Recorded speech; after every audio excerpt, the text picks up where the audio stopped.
Hi.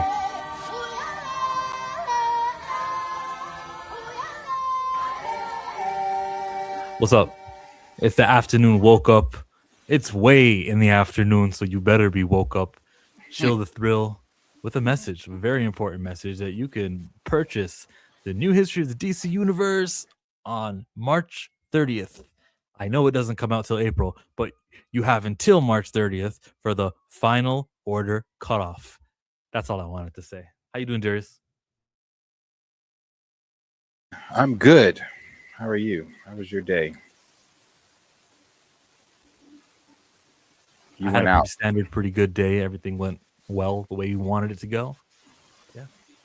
That's good. That's good. Yeah, my day was pretty normal. I took the day off. To be honest, I didn't do shit today. I didn't do anything today. I was well, that's not true. I did things in the studio today because I'm still not. I'm still moving in the house. Still unboxing. Well, main stuff is done. I'm still doing the studio. That's gonna take forever.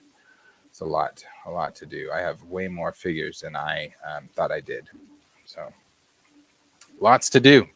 But other than that, my day has been pretty chill. Chill.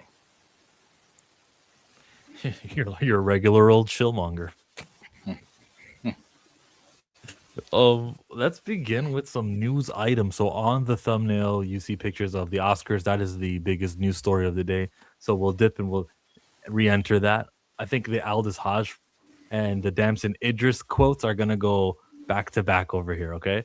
I thought Damson had a great quote, but then Darius presented something to the chat, which was something cool that Aldous Hodge had to say.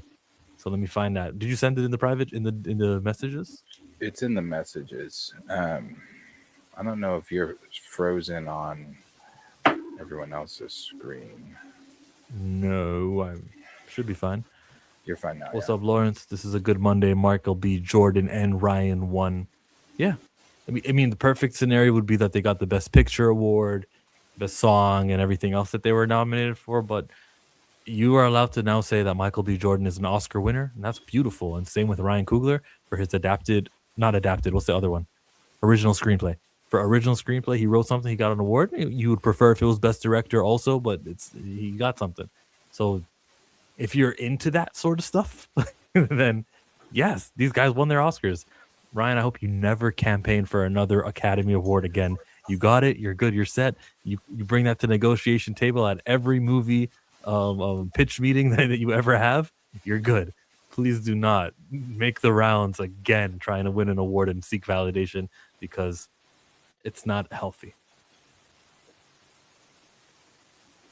I'm glad he got it. Darius, you were a little blurry, he said. Hmm. He's not blurry here. I don't see blur. No, it's not that blurry. It's not perfect, but it's fine. It's just a little. Wolverine said, congratulations, Coogler and Jordan. Still riding high on Ryan and MBJ's wins. Okay, you guys, okay. You now have to say Oscar winner Michael B. Jordan. I guess we'll never know what he's going to say if he didn't win. It improved. Okay, it improved. It improved. We're good. Now, hopefully, they use those wins to point to bigger and better things, to pivot to bigger and better things. Yeah.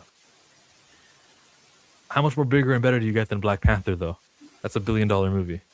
So he really doesn't need it to pivot because he's got the commercial success already. He's got the trust. That's why he was able to do Sinners, because he's got the trust. Oh, this is Ryan Coogler, great filmmaker. He'll make us money. So he already had that. So what? Like this is like a bonus. Like what is it? What did he really need this award for? But he got the award now too. He is Christopher Nolan. He is Steven Spielberg, Spike Lee. I'm happy for him. I'm happy for him. I was happy for him. I was happy for Michael B. Jordan. Every award Sinners won last night, I was happy for them. Despite me not even being the biggest fan of the film, I was happy for them because, of course, I'm rooting for everything black, and the fact that it was just pissing so many people off, I loved it. So, yeah. No, see, it's just because Timothy Chalamet said that about ballet and opera. That's why. Yeah, I've seen so many people trying to say, the fact that it won, comparing it from dusk till dawn. I've seen people saying that Michael B. Jordan's performance wasn't even that good compared to Timothy Chalamet's and Marty Supreme. But it's so funny to me that we do this Twitter, this online dance that we do. Last week it was, or not even last week, earlier this week. No, it was last week. Sorry.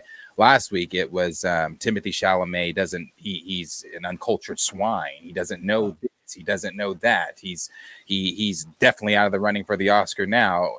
To last night, it's he had such a better performance than Michael B. Jordan. Now, granted, these could be bots. These could be just racist, dumbass people with 6 followers on Twitter. But the fact of the matter is, a lot of these tweets were getting quote retweeted or retweeted rather with thousands and thousands of likes or thousands and thousands of retweets. And it again, it's just this dance that we do, because come time for Dune, because it's still going to be the same thing about Timothy Chalamet. I don't know if people are still crying about the ballet thing. That didn't bother me or hit my feels like it hit everybody else.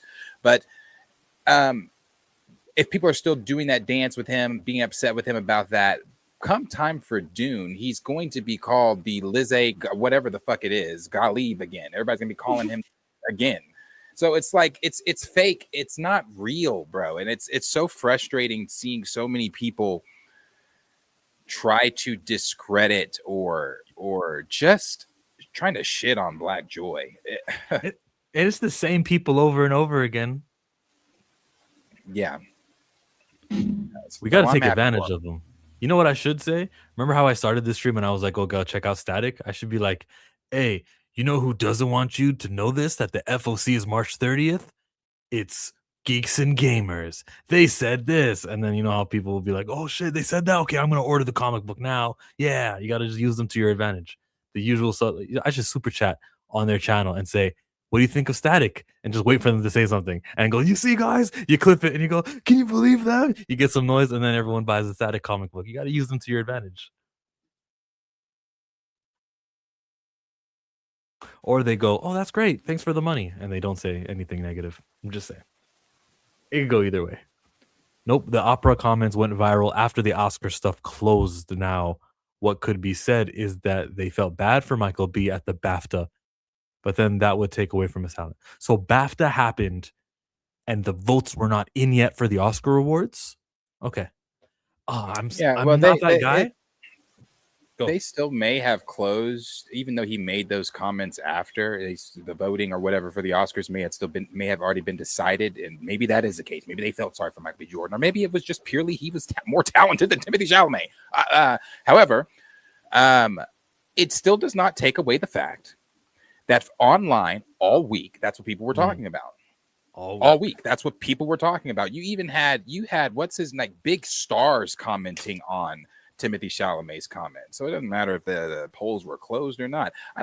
Even if the polls were closed, do you truly believe? Do we really know how things operate behind the scenes? Do we truly know that just because the polls were closed, that somebody can't say, "Oh no, let's change this at the last minute," or "This is the chatter online, let's change that"? Yeah. We don't know what's really going on. I just recently learned this week that it's illegal to talk to dolphins. You can spend up a year in so we don't know what the fuck is going on. I heard dolphins are like one of the smartest animals, so like you can't talk to them. That's creepy. Yeah, no, it is illegal. It is illegal to marine biology law to speak to dolphins, and that was a law that I went on down a huge rabbit hole, brother, last week talking about it or listening to it. It went into effect because NASA did a experiment on dolphins trying to communicate with dolphins. And what they found is maybe that could be telepathic. I don't know. Maybe they really did communicate with them, because as soon as they did the program, they shut the program down and immediately said it is illegal to talk to dolphins. And if you do talk to dolphins, you can spend up to a year in prison. I think it's up to a $10,000 or $100,000 fine. Yeah, it's like they're the only species that you cannot directly speak to. Unreal. Yeah. So what do they know? Did that dude that said that, I don't know, did you see that story? That's where all this came from. Last week, there was a story that some dude said he got drugged down to the depths of the ocean by 4 dolphins that made him build something for them, the head dolphin's name was Gerald. They said that he'd be back for phase 2. They said when they tested the man that he had like particles and like deep sea particles in his lungs and all that kind of stuff. And all this guy, I don't know. But it's illegal to talk to dolphins. I did go down a rabbit hole, and I do believe in the conspiracies. I'm a conspiracy theorist, so I'm seeing it a lot too, and I try not to discredit them because there used to be people saying about how these child sacrifices are important and all that stuff, and that's why they allow abortion. And I would see all these child sacrifice things, and then you would see that during the latest release of all these files, you'd see basically that being confirmed. I was gonna say the humiliation ritual that Michael B. Jordan just went through at the BAFTAs, maybe why he got his Oscar. And I've seen that stuff too. And I try not to discredit just because I don't personally believe it or think that way or even like welcome these thoughts. When I see a video like that, I go, you know what? That's the world. That it very likely was a humiliation ritual for Michael B. to get his award. Yeah. I mean, we just don't know. There's just, I'm getting to the point. It's not getting to the point. I've known this, but as I'm getting older and just, there's so much we don't know. There's a way we think things operate, but then there's a way that things actually operate. Like, so we don't know, bro. We don't fucking know. We're just here. We're just specks of dust on this timeline. I mean, we have nothing more. It's crazy. It's crazy. And Nan's in the building. Wa alaikum assalam. How's your Ramadan going? He says, I loved Static back in the day. I love Static today. When I heard that he was going to be in this comic book, I had to go and cop it. That's not even the one that they were advertising. He was just a surprise appearance, so it's a little bit more valuable today. I wonder what the next big project Michael B. and Ryan got next. Mansa Musa. They're going to go to a West African empire known as the Mali Empire. This was in the 1500s, so it even precedes slave trade. So, a lot of escapism for that. That's going to be great. Yeah, I hope that's going to be great too. Michael B. won on his own merits. Timmy C needs to take the summer off and then come back in the fall to promote Dune. He's like, damn, what did I date a Kardashian for? I didn't even get my award. It's the curse. So Michael B. Jordan's black Louis Vuitton suit looked like it was from the year 2500. So clean.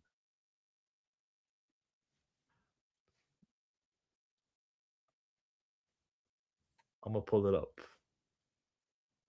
This one. Yes, I'm going to Go ahead. Oh, I'm just telling you. Yeah, I'm aware of that. During my studying of this past week, I found that out. But that doesn't mean there's no conspiracy there. You have to explain to me why NASA immediately stopped the program into dolphins and put that law into effect. It's not because talking to them can disturb their habitat. What? You're not worried about disturbing any other mammal's habitat in the ocean when you're polluting it and doing the other shit that you're doing, but yet you're worried about us speaking to dolphins. Come on, brother. I wasn't born yesterday. Dolphins are aliens confirmed. Chill knows Gerald the dolphin cousin. No, I don't. Pam says, well, Gerald the dolphin has men building underwater communities. Who's going to jail? Somebody white. There was a total of 11 black people at the Oscars last night. Is that right? Really? Like, no. Nominated? You mean? What does he mean? Before last night, did you know MBJ's dad was from Ghana? This is the answer you're not looking for, but yes, I did, because if he's from the States, I automatically assume that he got there from the west coast of Africa. So he's from the region of Ghana or Benin or Togo or Nigeria. Like he'd be from one of those places. So yeah, I guess. But shout out to Michael B though for even mentioning his dad and being like, hey mom, thank you, mom. I love you, mom. Dad, where are you? And you can even hear his dad on the broadcast. I thought that was important. That was like the black father is present. And I am not overlooking that. I am not trying too hard to look with my magnifying glass for that. He was very black from the beginning. The first thing he said was, God is good. And if you go to Christian churches, Darius, that's a thing where you say all the time. I don't know, maybe you didn't know that or not, but that's the thing that I picked up. But that's like a very black thing to say. and then he went with he said something else that was very black, and I was like, that was cool. Oh, when he mentioned Halle Berry and all the previous award winners too, I'm like, yeah, that's like very smart. Like I wouldn't be here without who did it before me, Sidney Poitier and everyone down the line. And he had them all in order too, which was cool of him. I love the beginning to end. Like that was just a fantastic um award acceptance. Like you don't get grades for winning awards, but he gets an A+ for winning that award. Yeah. Yep. Saying is God is good all the time, and all the time, God is good. If you've been to a black church, you know that me and Marcus always talk about that video with Candace Owens when they told her that on the Breakfast Club. That shit is so funny. He said, God is good. She said, Amen. Oh, that's so funny. You see the Chip and Dale one where the guy says God is good, and the Chip and Dale actor, you could tell he was black. No, I'm gonna find it. I'm gonna find the mascot of Chip and Dale. Pam corrects you. She says no. Michael B's father's from L.A. His father lives half the year in Ghana. He's not Ghanaian. Then conflicting reports. Either way, he is from that portion of the world through his ancestry before the boats, and so that's why he looks the way that he looks. Pan-Africanism, everybody. Yeah, no. I physically watch the Oscars? No, I don't ever. I didn't even watch the year that the slap happened. The Oscars is not my thing. But do I pay attention to the clips and who's won and things like that as they go viral? Yeah, I do. And when I saw the ones last night for Ryan, I thought his speech that he gave was good. I thought it was cool having Robert and Chris Evans present it to him, his fellow Marvel buddies. Yeah, I thought it was great. Michael B. Jordan winning, it was good. Yeah, Miles Canton's performance, bringing somebody take me, bringing that to life. That performances, all the different areas of black culture on stage, where it was magic, and it was on a big stage in front of. And if what is being said is true from Fabric, that there were only 11 black folks in attendance, period, then that was a great showcase for everyone there to see our culture on one of those stages like that in front of all those eyes. So it was great. I loved it. That's why I said I loved it. It was pissing people off, and I loved that we just continue to win despite whatever. So the 11 people maximize their minutes like Bam Adebayo.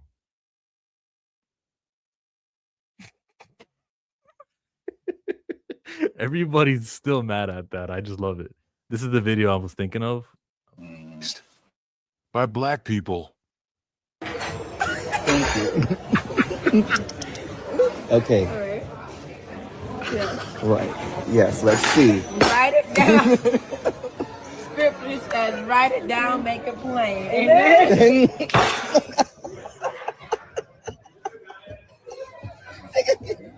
Hallelujah.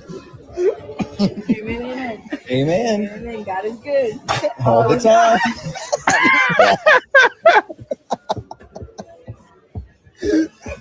How to tell the difference. You could tell. He said all the time. that's cool. That's cool. Let's go to this Aldous Hodge video that I had trade up. It's from Deezus and Mello, or whatever their podcast is called. And shout out you spoken about. Shout out to my friend Latrell. He sent this to me. I probably wouldn't have seen this until maybe it went viral or something. So he sent it to me, and we have listened to Aldous Hodge speak on the Black Panther before. We've listened to him speak on this role. As of maybe 2-3 weeks ago, as the most recent.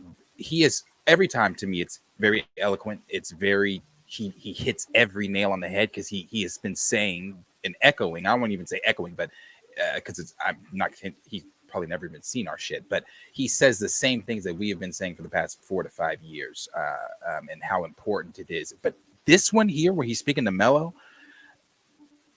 this brother spoke, and I want everybody to listen to what he is saying here. This is great. This is great. You've spoken about how meaningful a role like T'Challa would be. If you are entrusted with that Black Panther role that is so culturally significant, what would carrying that mantle mean to you? To me, as I've spoken on this before, like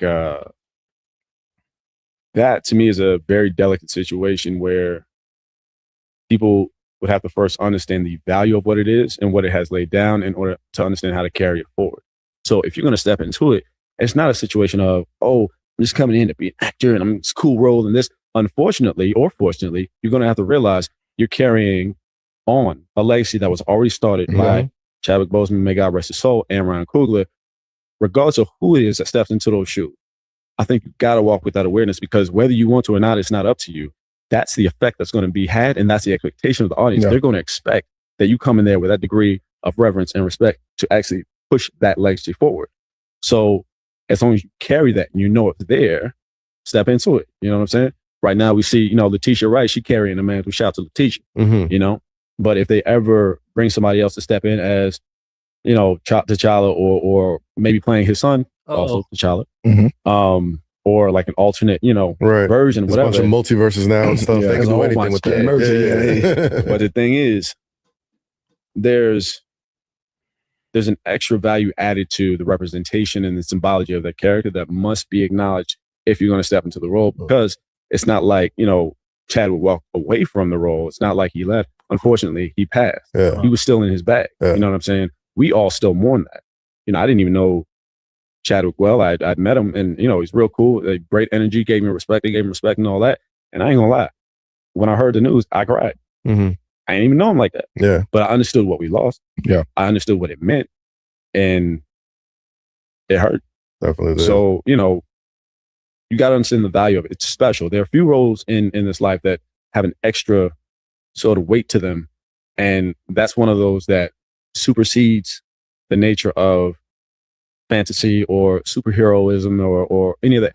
It has an extra added value that has to be regarded. And it's rare that like a role like that is available. You know what I mean? Like it's almost like far and few in between. I think it's the most sought after, talked about like role in cinema right now. It's like, who's going to be that guy to be the next person? Almost like when they're looking for a new James Bond, or they're looking for a new Superman or a new Batman. It's like, who's the next Black Panther? That's responsibility. That's a huge responsibility. Even more so for Black Panther than it is for James Bond or Batman. Or, this is heavy as. Where was that when Coogler was sitting on the couch? Yeah, this wasn't the whole thing, because I wanted y'all to actually hear him speak. That was chopped and Well, one thing I liked is what he said is he cried because he understood what we had lost.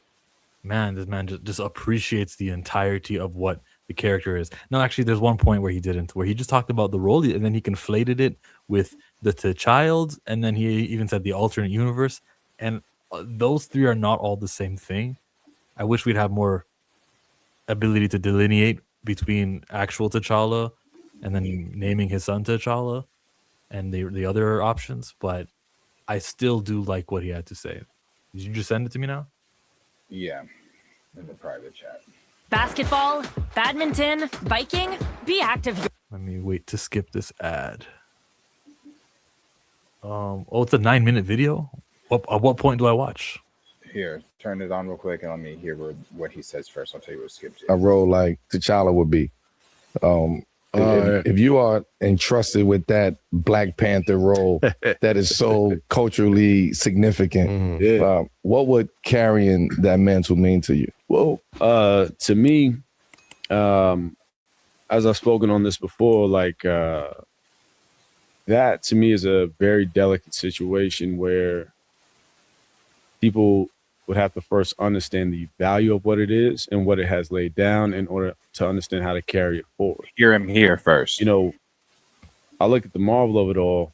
I'm a big Marvel fan. I'm a big, I came up on graphic novels and all that, but Black Panther was, I believe, the first Marvel film to cross $1 billion at the box office, right? So they were hitting high numbers before that, but I think it was the first one to cross $1 billion at the box office.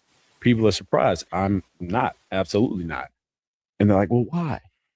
Well, you have the wonderful nature of Marvel and all that, and the commercial aspect. That's crazy, and it's great and it's amazing. But culture pushed it over. Yeah, because now you have a cool factor of how it is represented. Obviously, that doesn't happen without Ryan Coogler and him putting his touch on it, because he is aware enough and wise enough and talented enough of a filmmaker to understand how to make a great film. Where the brilliance comes in is he understands how to roll in culture in a very relevant way, where everybody gets a seat at the table and gets to enjoy it and gets to understand. He understands how to translate culture in a way where it's still honest to who we are as a people, while still leaving an open door for everybody else to come and enjoy. Sinners. The value of Chadwick playing this titular king, and what that meant was, because we don't get it as far as American cinema, we don't get it in real life.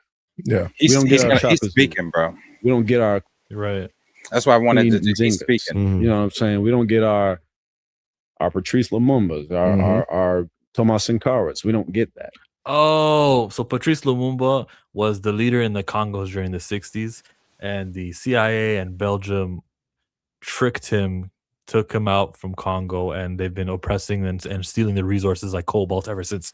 Thomas Sankara, someone who died in 1989, but he got in Burkina Faso in the western part. He was the leader of that nation. Very effective socialism, all that good stuff, uplifting, and he was separating himself from the colonial ties and everything. But France didn't want that to happen.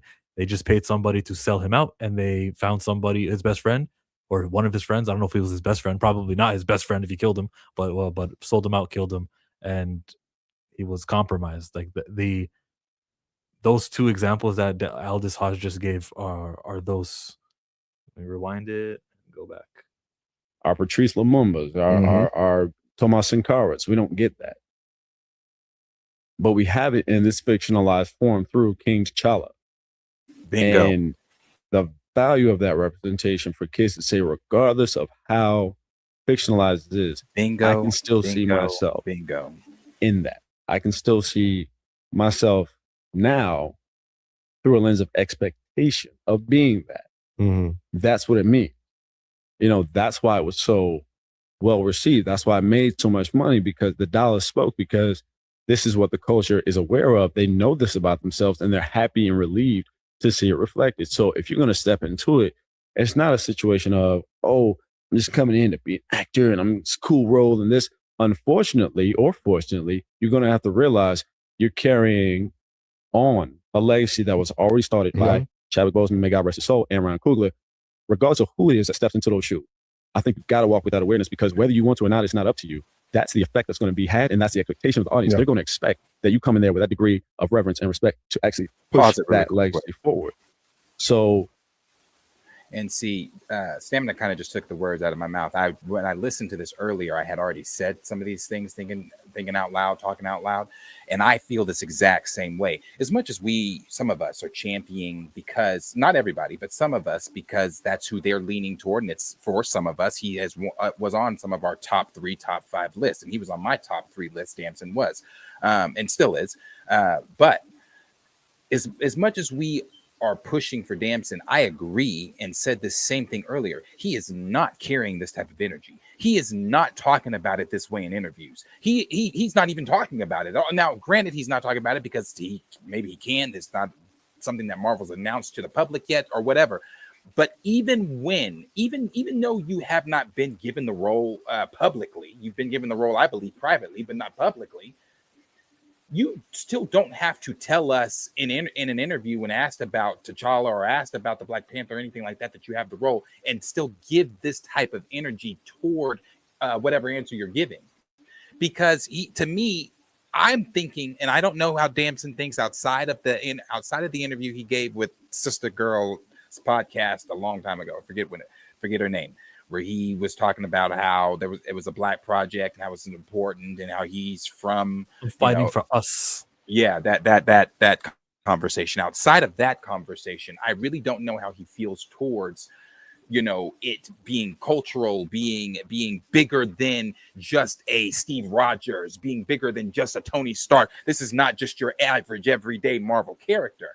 This character holds a lot of weight. This character, I mean, we've talked about it for years and years and years. We've known about this when you first picked up the Black Panther comic, whenever it was for you, you knew that instantly that this is not an ordinary Marvel character.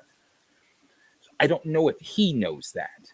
I don't know if he feels that way towards it because he hasn't given this type of energy. And I agree also with what Xavier said earlier. What more does Damson Idris need to do? Because I even feel here, Alice Hodge need to do. I even feel here he is even giving more praise to Coogler than I've seen him in past interviews give praise to Coogler as a director, as for what he set up for in this universe. Now he feels different about it than I do.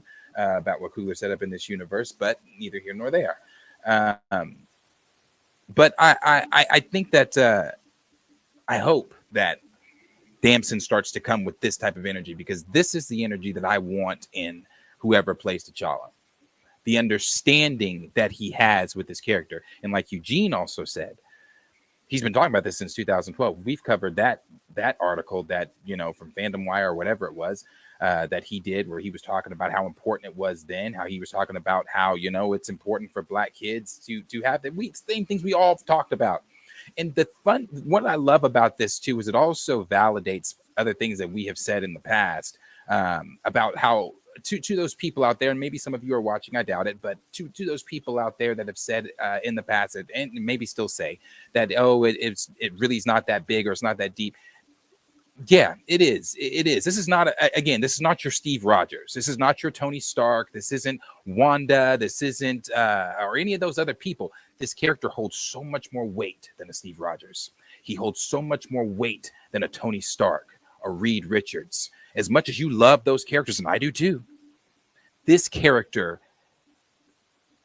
exceeds them on so many different levels. And I'm not talking about power sets. But we can go there. I'm not talking about power sets. I'm not talking about level of intelligence or anything like that. I'm talking about. But we can go there too. We can go there too. I'm talking about how we got more money. We can go there. I'm talking about how deeply it affects the culture.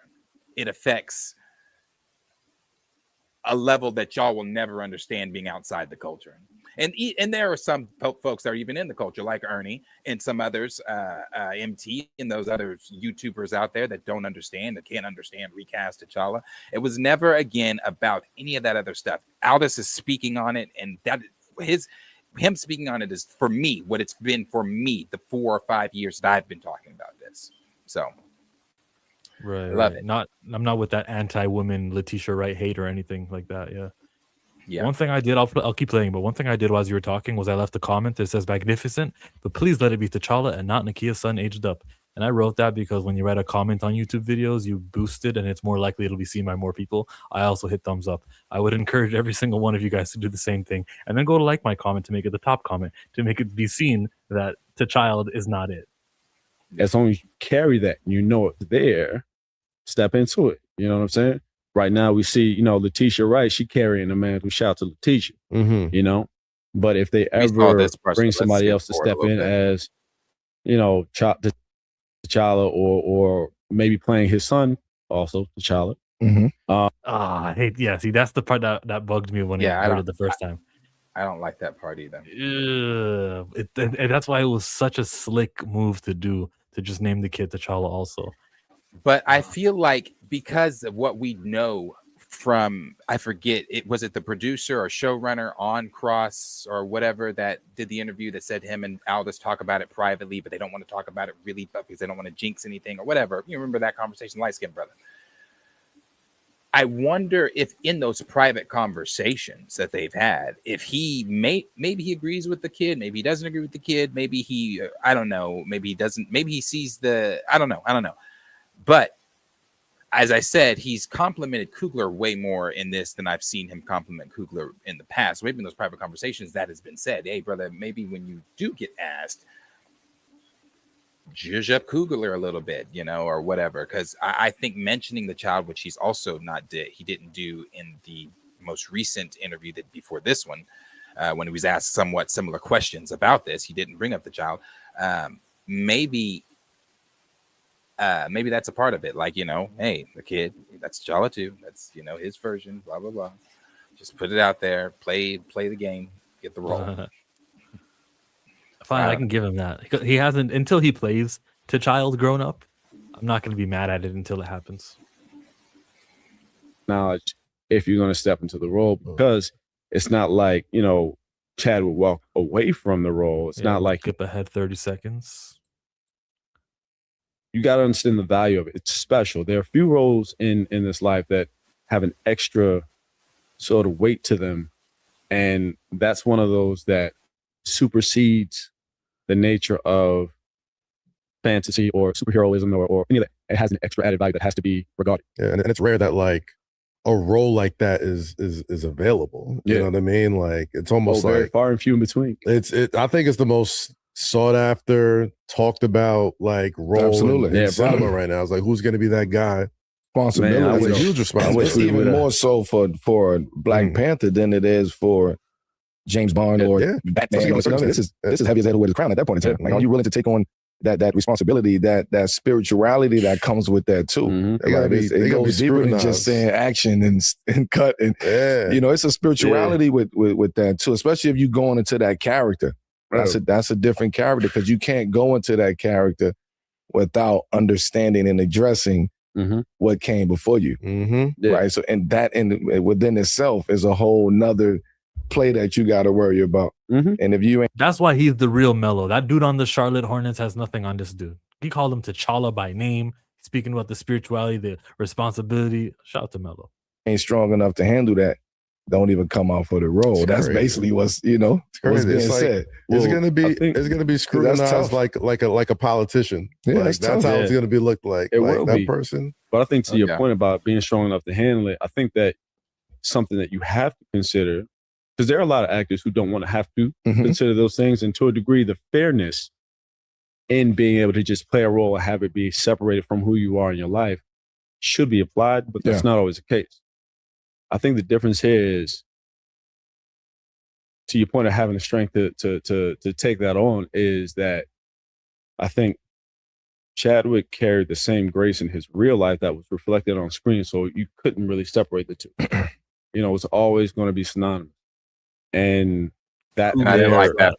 I didn't like that part either. Yes. That was just for you, Ryan. Like you said, he's got to play the game. And that there becomes the expectation. Yes. And are you fit? Are you prepared? Are you, even gristled enough to wrestle with yourself to even stand in that? Because that is the expectation. Yeah. There's certain roles that like you can separate the man from the joint, but like If you get cast as Batman, you Batman everywhere. You know what I mean? If you get cast as Black Panther, you unless you do a weak Batman, and then you still always get the Batman sort of. You know what I mean? Bad Batman. Like Clooney, you look at Clooney, you're like, all right, he was Batman. You don't want to be the bad Batman, though. Nah. You don't want that on your resume. Hell no, man. Nah, man. Nah, but shoot, Batman, or even like I know with Joker, we always talk about who was the best Joker. Yeah, that's right. And look, I'm a huge Jack Nicholson fan. That was my very first real encounter with Joker, but Heath Ledger, he got that big time. I mean, shoot, it's almost like the same. Hands down, drop the mic. Yeah, it's the same. It's the same way that they're gonna look at the Black Panther joint. Like it was done so well. It followed some unfortunate circumstances where the person lost their life, and now it's always gonna be. That role's always going to be judged on the level that Heath Ledger made it. Black Panther's always going to be judged by the level that Chadwick Boseman made it. Exactly. So it's like, It's gonna be. Yeah, I think you make a solid Black Panther, man. I think you. I appreciate that. All right, Ain't nobody called me. Okay, just let y'all. Ain't nobody. They be like, oh, we heard. You ain't heard nothing. Trust me. I'm. Don't give me no smoke with Marvel talking about. You said I ain't say nothing. He want the role. Ain't nobody That's what called he's me. saying. I'm just saying, like, let's keep it. Because I want to see, like, if they do it again as a fan of it all. I just want to see it done well and done right. 7 p.m. in Brooklyn. I mean, I don't know. I agree. What more does he need to do to get this role? I champion that man to get this role for sure. He gets it because he gets it. He gets it. It's not just a paycheck. It's not just a something cool to do because it's a part of Marvel. It's a deeper role than getting cast again as Steve Rogers or Tony Stark or any of those others. Certainly. I'm looking for the Damson Idris one now where he was speaking with Watch what alcohol does to stuff. Kevin Frazier and Nichelle Turner. So that had to be a good interview. Oh, Look at him. What kind Coming of fur over is here. that? I don't know. I can't say. I just know it's Prada. Let me just skip ahead to the part where he talks movie. Just know it's Prada. Rich. No, we do that. Yeah. From Brad to Javier Bardem, they are, and that's true. Children of blood and bone come to the set. Didn't get a chance to talk to my man because I get it. You were in your bag when you're acting. Mm-hmm. But tell us now that I can talk to you about it. What can we expect from this movie? I'm so excited about it. I love the books. Yeah. What can we expect from this movie? Man, I'm not gassing it up. Expect everything. This is going to be the biggest moment of film history, and I'm not playing. Wait. The biggest moment in film history. Yes, you heard it here. Okay. First. All right. And tell her you're sorry. Tell her you're sorry that you all didn't get to talk. And I'm so sorry that we didn't get on to the talk. I was in plane. an African accent with a special look, and I didn't want to break character, but here I am now. Wow. You're here, and we can talk about it now. We're going to talk about it for a minute, though, because I'm with you. I'm really, really excited about this and kind of what you guys have put together. Oh, that's with exciting. Gina, because she's incredible. So having her helm this, Gina Prince Bythewood, having her Genius. helmed this, what was that feeling like? I mean, we trained, with different sword fighting and the history of Africa, of course. It was such an amazing book. And now we're bringing it to the screen. It's Paramount. It's Idris Elba, Cynthia Erivo, Tuso Mbedu, Amanda Sternberg, Viola Davis, Regina King, Chiwetel Ejiofor. God, that's this a guy cast. who's like, okay, called Damson Idris. Tossing Cole. I mean, the cast is just astounding. Lashana Lynch. Yeah. Are you ready for like a trilogy? Because there's 3 books. I mean, we'll see how the first one does. he said, hold on. Easy. I'm trying to keep you paid, brother. I'm trying to keep a check in your pocket. But does it feel like, hey, we got one? We've watched all these other movies about all these people all these times, and finally, we got one. Yeah, this one's for us. It's for everyone, but it's for us. That is so We're gonna dope. show up.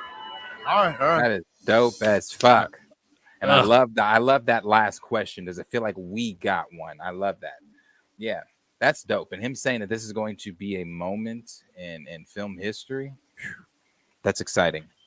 For him to not meet with Nichelle when she came all the way to set on South Africa, but he had to be in character. He was in his accent. He was doing his thing. So that level of commitment's crazy. And then the way he was promoting it as this would be the biggest movie ever and the most important movie, or whatever his specific wording. Sorry, I forgot it. He just said it. But that if you're gonna come to the podcast and if you're gonna come to the morning shows with that attitude, then I'm very glad that you're attached to this project. And then plus it's everyone else. Like, who doesn't want to interview Viola Davis, Chiwetel Ejiofor, everyone he just named. But every single one of them have their go-tos in the media who can help boost this thing. There's going to be probably 7 interviews with Ebro of cast members coming over here. Like this thing is going to make a lot of good impressions, right? And of course we want the trilogy. Come on. We want 3 movies, bro. Yeah, no. Again, if it is what he is saying it's going to be, then yes, they'll likely get those 3. And I love that. It just again more winning for us. Keep pushing more of that content that is for us, by us, appreciated. That's great. And it's sci-fi, so fantasy. So that's great too. It's fantastic. And sword fighting. Oof. Yeah. So, chat, who had the better interview this week? Was it Damson Idris or Aldis Hodge? That's actually tough. That's actually tough. Because Damson's was very exciting, and so is, I don't know. I'm going to give it to Damson because I've heard Aldis say these things before. And Damson is something that I can actually look forward to. Aldis is something I want. He's not playing T'Challa. Damson, I know that's coming. You know what, though? I think we got to give points to the interviewers also, because they were on point too with some of the questions that they were asking and gave enough space and time for them to give the answers we wanted. So salute to E.T. And is his name Kazim Fueda, the guy next to Mello? That dude. Shout out to both of these guys, both entities. So chat, let us know who you got. Who had the better interview today? Puma says Blood and Bone is for Damson Idris. T'Challa is for Aldis Hodge. Yeah, he plays Prince Enon, so Damson's already going to get to be royalty in his movie. So, but I think he's already been casted as a Black Panther. But I wonder, again, I just wonder what that means. Is that for Doomsday, or possibly Doomsday, for sure Secret Wars, moving on into Black Panther 3 and beyond? Or is that just for these movies, or these next two Avengers films, especially if Children, Blood and Bone is what he is saying it's going to be? Does he, I mean, that's kind of like when people were saying that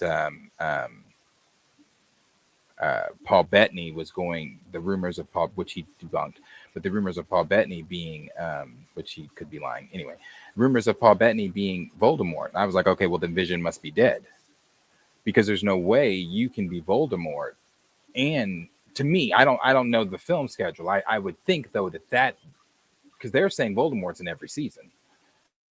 So yeah, so I would assume he would have to be pretty done with Vision, but he debunked the whole thing anyway. So I say the same thing for Damson. If he is going to be Prince Enon and Children of Blood and Bone, is he going to be able to be T'Challa and juggle the Marvel schedule of whatever they're wanting T'Challa to show up in, or the Black Panther to show up in, and do 3 films? I don't know what the turnaround is for the second film, the production schedule and all that shit, if it gets a second film, which I'm sure it will. Hope so. But would he have the time? Is what I'm saying, basically. Yeah, I hope he gets it. Somebody wrote something about will it actually succeed? I forget what your wording was, but I saw that in the chat, and I'm like, I think it will. I think people will show up and come through, because you're only asking them to come and see a movie, which is something people do anyways. And it's happened before, where with Black Panther, where excellent cast, and it turns out people showed up and paid to watch the movie. So it's just a matter, and it's proven. It's a proven book, New York Times bestseller. The audience exists, so I'm not really worried.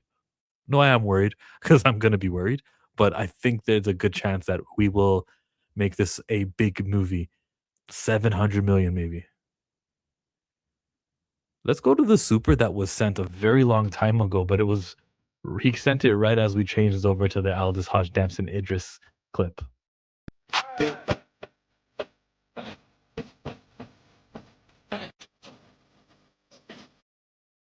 As always, thank you for the support. I am 2FlyCam. Congrats to Michael B. Jordan. Cross Seasons 2 is not as good as Season 1. I don't know. I would agree with you. Cross Season 2 has got some problems, but wait for them to stick the landing. Season 1 ended it so amazing, and it was already a good show, but ended it crazy. So what's the twist going to be here with episode 8? So let's wait till Wednesday. He said, I don't know.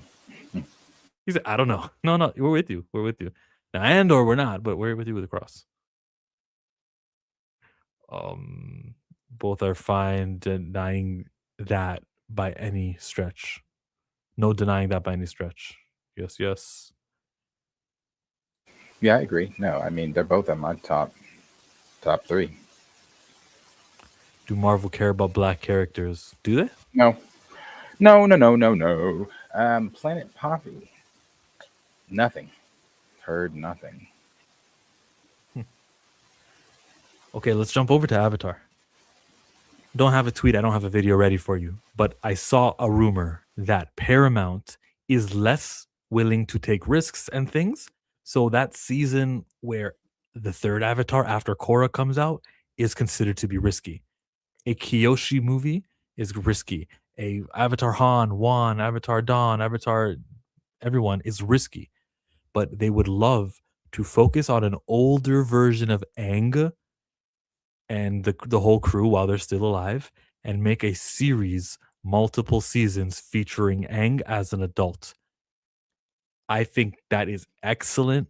I don't have a desire to go, who's the third Avatar to get their movie or TV show? I don't care.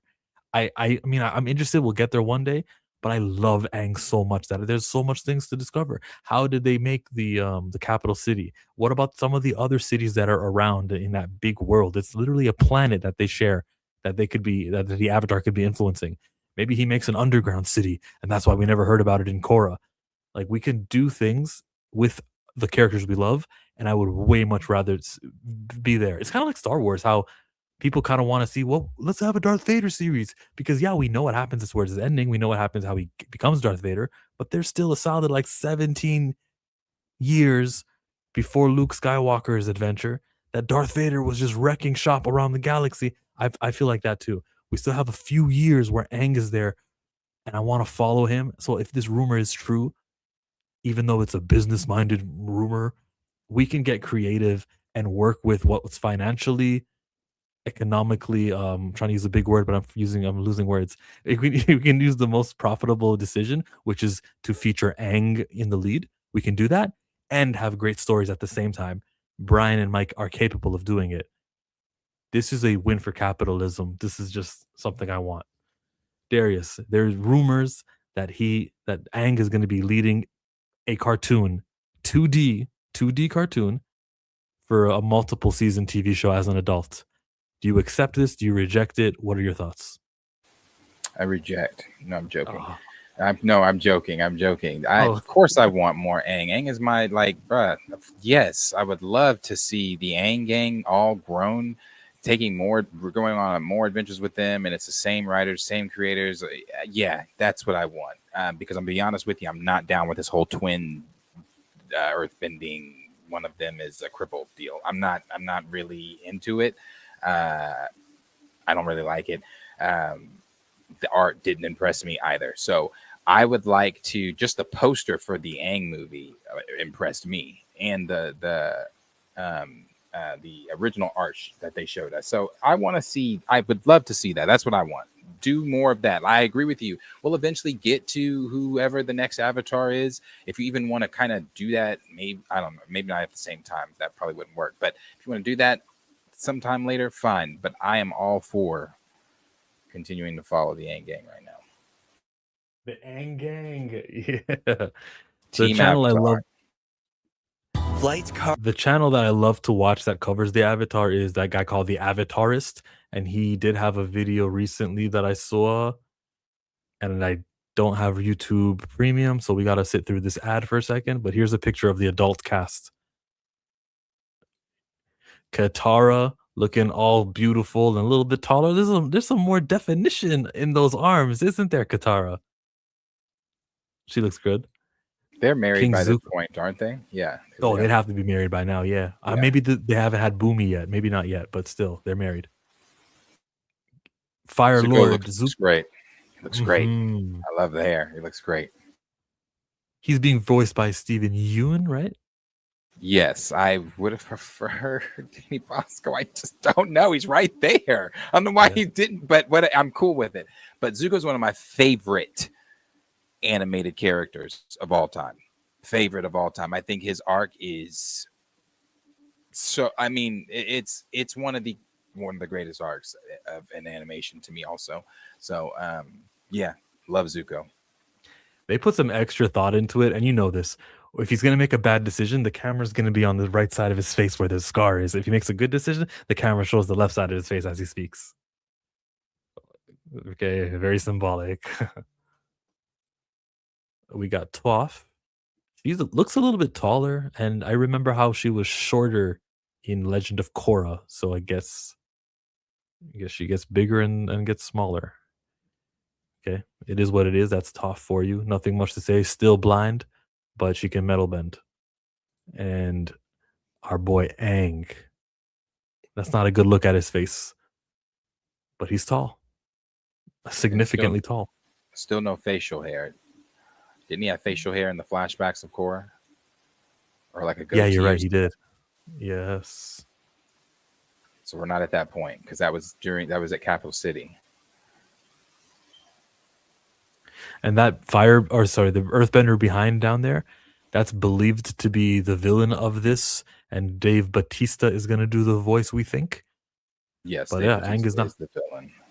I'm not mad at that, by the way. Having another airbender there, like, that's why not? Why couldn't there be an airbender who they weren't at the temple when the Fire Nation attacked? And they didn't even know they had the genetics to make an airbender child, and they did. But they knew you got to keep quiet because if we let the world know we have an airbender here, something will happen, So I'm okay with it. It doesn't change the show. Isn't that wasn't that rumored? Like the villain is another airbender? Yeah, you can see his arrow. You see it? Yeah, I see his. I was gonna say he's got the tattoos, so yeah. Got the tattoo, but not the shave. So what are you going for? You're supposed to shave and to get the tattoo. You can't do that. And I'm fine with it also because it's like, well, we went the entire show with the purpose of what it was. He was the only airbender during the entire show. So that's fine. And then now once they're older, things have progressed, situations have changed. Like you said, this person could have been hidden away by someone or anything. So I'm sure that'll also be explained. I'll play part of the video here from the Avatarist. Is Dave Bautista's character. This is the villain of the movie. And now it's kind of funny. You wouldn't expect it because he's just chilling here. He kind of looks like he's part of the squad. So my theory is that he's introduced as a good guy. Aang relates to him. He's like, oh, another airbender. This guy's really cool. And then by the end of the movie, he reveals himself to be evil. Pretty cliche, but that's what I think is going to happen. You'll notice his airbender tattoos are just a little bit different than Aang's. The ones on his arm look like they're fully dotted in, but if you look at the one on his head, it's more akin to the ones in Wan's era. It almost seems like this guy is from deep in the past. Not exactly Wan's era, but pretty deep in there. Now, his outfit is actually the same as the Wan era airbenders. God, that's kind of hard to say. Except the red part is no longer kind of like, I think the Wan era airbenders had it as like more of a skirt, and this guy has it going over his shoulder. Is this guy the first male air nomad that we've seen that intentionally has hair? Excluding the Korra era airbenders. This guy has a full head of hair, it's just shaven down a bit with this long ponytail. We've only ever seen the female air nomads have something similar to this, never a male air nomad, so that's pretty interesting. Yeah, he gets deep in the weeds. I never thought of it like that, how we didn't have a male have hair. But that's right. Probably the first time we've seen that. Yeah, Cleves 17 said he read that it was time traveling airbender. So if he's from Wan's era, maybe. Well, maybe he did the same thing where he put himself in an air bubble and an iceberg. Maybe. Yeah, well, they'll explain it. No, they'll definitely explain it, though. I mean, it's the creators, so. As long as you make it in a way that doesn't cheapen the 3 seasons that I saw, don't make me wonder, well, where was he the whole time? Bringing it back to Star Wars. I don't ask, where was Ahsoka the whole time? I understand. And it with that, it flows brilliantly, actually. So I love it with that. But with another example of that is with the Eternals. Don't pull at that with what Marvel has done, because that is what everyone's asking. Where the fuck were you the whole time? Or with the X-Men, however they're going to explain that, because that'll be the same thing. Well, where the fuck were you the whole time? Yes, they would. So yeah, I like it. I like it. Let's do that. And I'm not against handicap individuals. I said I just don't understand why she had a prosthetic leg or was didn't get it. If you have to say, I'm not against handicapped individuals, but then you've already lost. I'm not. It's not. I am definitely not. Let's not get that assumption at all. I love everyone, unless they're hateful. I'm looking for a super chat to play with somebody who's handicapped, but I don't have it. Well, we'll go to a hospital. Last time that I checked, they were selling zones in the set. Make $250,000, no sweat. Last time that I checked. That we need to up our handicap representation so that I can go. They can now blend Westeros with Avatar if they want. What does Battery mean by this? Because they own Westeros as well. Oh, Paramount. Oh, yeah. They'll be on the same streaming service now. Arthur asked, are there any black people in Avatar? Is it just Asian based? It's Asian based. I can't recall any black folks being in Avatar. I told you, I showed you that one clip in Korra. There was a lightly melanated person with a fro. There's no black people in Avatar, Arthur. They're all Asian based. Oh, bro. We didn't get a seat at that table. What is black? Is in their world, do they still have an equator where the sun hits people and it makes their skin dark? That exists in their country, in their Avatar. That exists. It can't not exist. I'm sure it does. They just haven't traveled. They haven't traveled over there yet. We are different. When they find the black nation, we'll control some other element. I don't know, but they haven't traveled over there yet. He needs to get on Nappa and go see that shit. Put us in there. Okay, back to this Battery. You gave me a theory. Can you imagine if like every Sunday night on the streaming service that Paramount owns, they had a Game of Thrones, a Avatar, and like another franchise, and it was just back to back to back. You release one at 4 p.m., then 5 p.m., then 6 p.m. And they did that in like in some epic season. Wouldn't that be cool to have that? It would be so eventful to be like, it's Sunday, it's time. And it's just something that I'm a fan of all three franchises. That would be crazy. They own a lot of stuff. They own a lot of shit.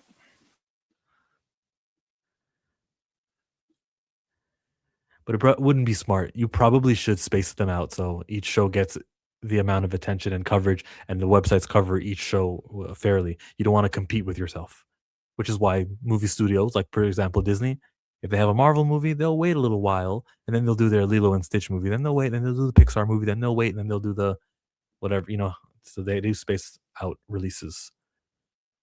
Phoenix says, no, chill. There was no blacks there. LOL. There were melanated peoples descending from one of the nations. Not the Fire Nation, though, but it was one of the nations. I saw him. It was Earth, I think. Earth.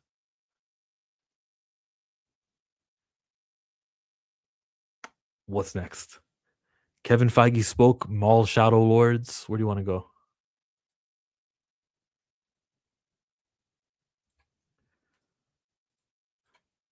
Maul Shadow Lords it is. Syndicate leader. Our target is a syndicate leader. He is associated with several criminal organizations. And proficient with a laser sword.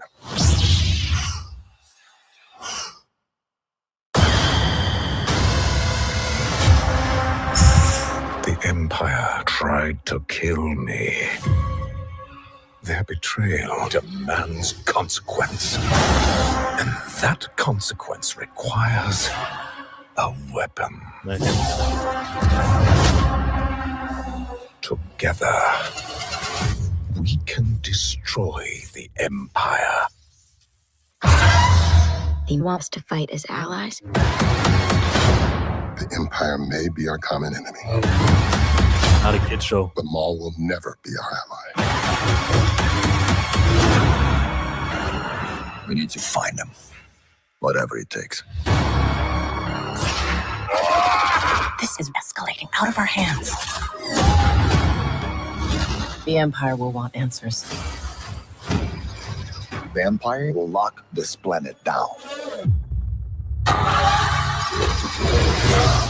Jedi, where is Maul? I'm right here.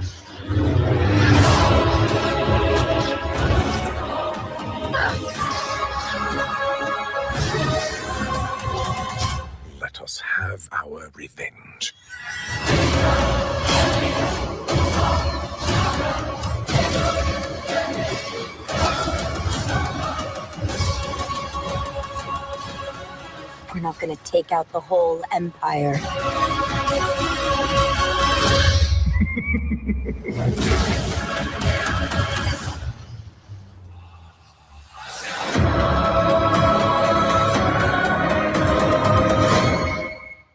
I've never seen a trailer so good from Star Wars. What, bro? That is that is so. I have gushed over this since it dropped this morning. I didn't want to watch it until the stream, but I couldn't help it. I had already watched it. I've seen this thing now. This is like my 10th time. This is so good. This is so good. The dialogue, the animation, the way the saber, it's different. It's Clone Wars animation, but it's also different. The way the saber is bleeding when on the swings, it's beautiful. This is beautiful. That shot there, the Star Destroyer over what I presume is Coruscant, beautiful. It's great. The interviews that Sam Witwer has been giving about this thing is great. The insight he's been giving about, he said that Maul, most recent one, he said Maul is very upset with Palpatine. As you hear him say at the beginning, the Empire's trying to kill me. I don't know if he's, I don't know if he's trying to get to Palpatine. I doubt that. But again, with the Empire's knowledge, because Palpatine, by this point on the timeline, Palpatine has already captured Maul. He's already been released by Mother Talzin, his mother, who died trying to release him at the hands of Palpatine, Grievous, and Dooku. So Palpatine is very aware that Maul is out there doing the things that he's doing.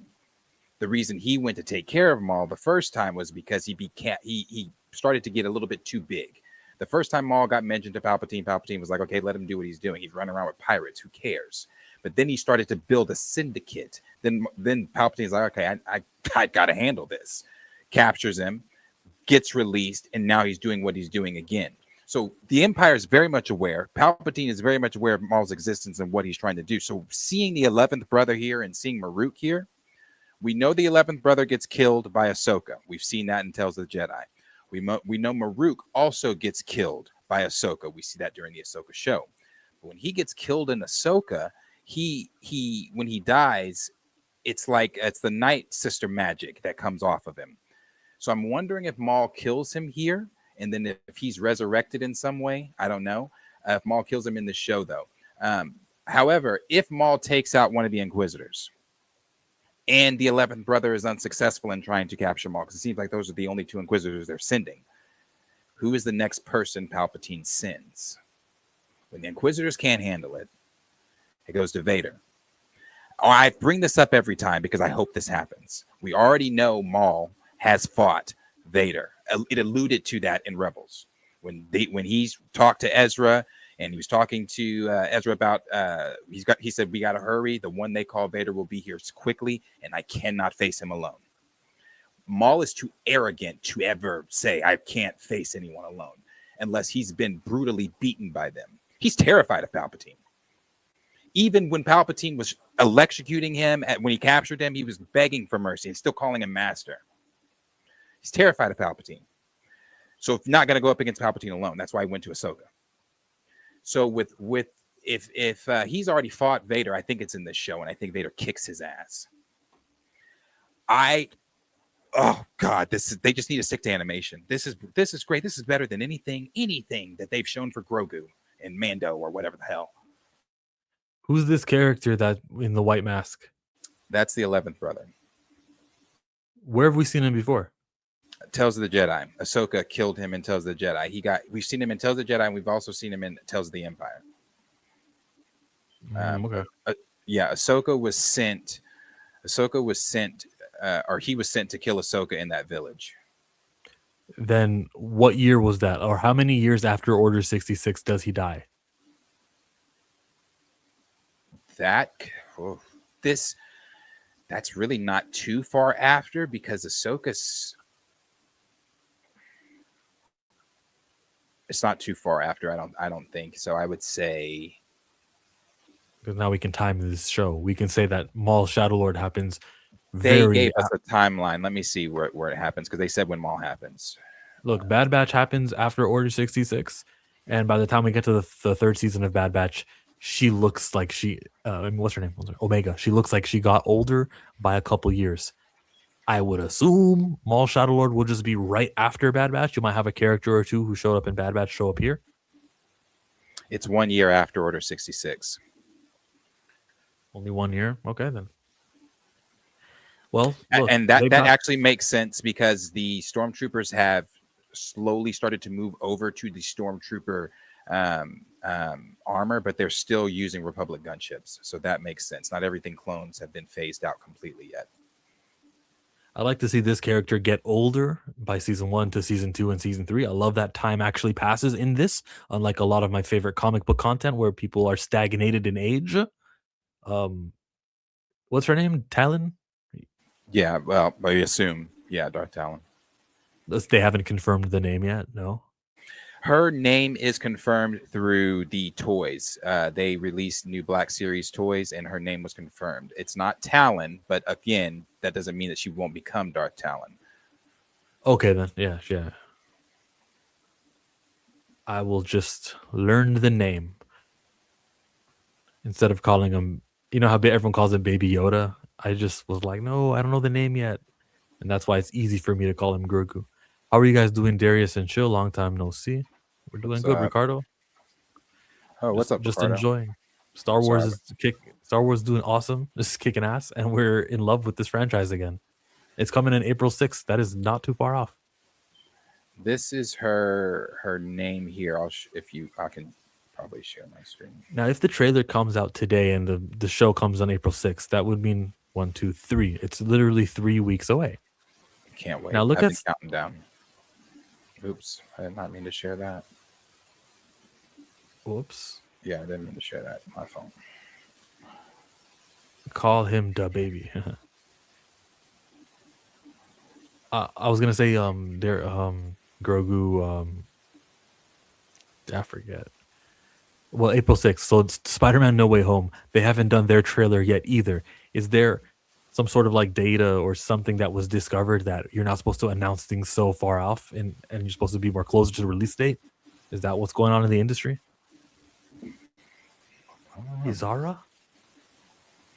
Yeah, I think that's how you pronounce it. Devon is a male name. Devon Izara. That's bizarre. I'm not sure how you pronounce it. They didn't say it, but they did release her, like I said, her Black Series figure. So, and I will be getting that. But yes, I'm assuming she's going to be Darth Talon. I mean, because this was, for those that are unaware, this was George's original plan when he submitted his life's work over to Disney before they backstabbed him and made Rey. He was told that we are going to do your story. And his story was continuing with Luke. Leia was going to eventually become the Supreme Chancellor at the end of it all. Luke had started the new Jedi Order by this time, except there was Maul and Talon were going to be the main villains of it all. Maul was going to be a lot older, like we saw him at the end of Solo. But he was going to have Talon, and Talon was going to be leading the charge on things. It was going to be Luke and I believe his nephews with out of Han and Leia taking care of what was going on. It was such a better story. So I believe that they're still going to try to do George's Maul and Talon vision somewhere, and that's in this, I believe. Yeah, Filoni must be in charge. I want to listen to the voice acting. I thought was exceptional. The Maul will never be our ally. Whose voice is that? That sounds so epic. Maul will never be our ally. And I love that too. It's another Jedi that survived Order 66 that we're seeing here. So this is great. I like that too. That Maul will never be our ally, because it's just like in Rebels.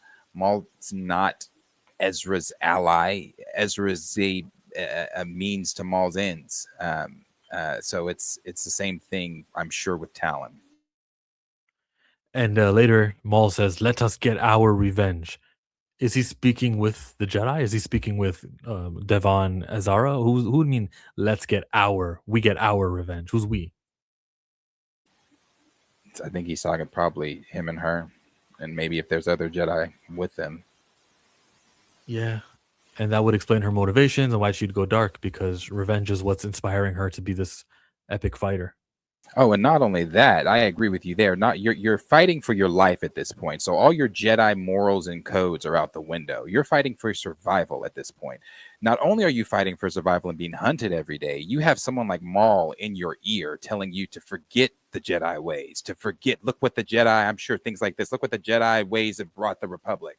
You know, the brilliant speech he gave to Ahsoka in season 7 when she was like, with your help, we can defeat cities before it's too late. And I know this heart for heart because it's just brilliant dialogue. He said, too late for what the Republic to fall, it already has, and it's too late. You just can't see it.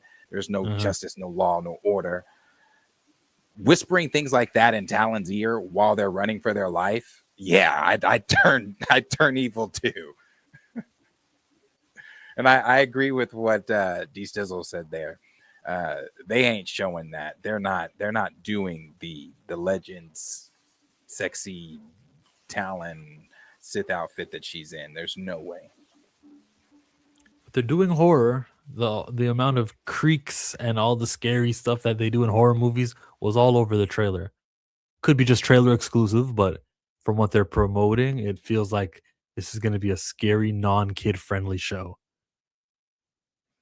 Yeah, no, it looks great, bro. Like that opening shot where he's killing them in the hallway and that final one goes through his head. It's great. It's great. How many times did you watch it?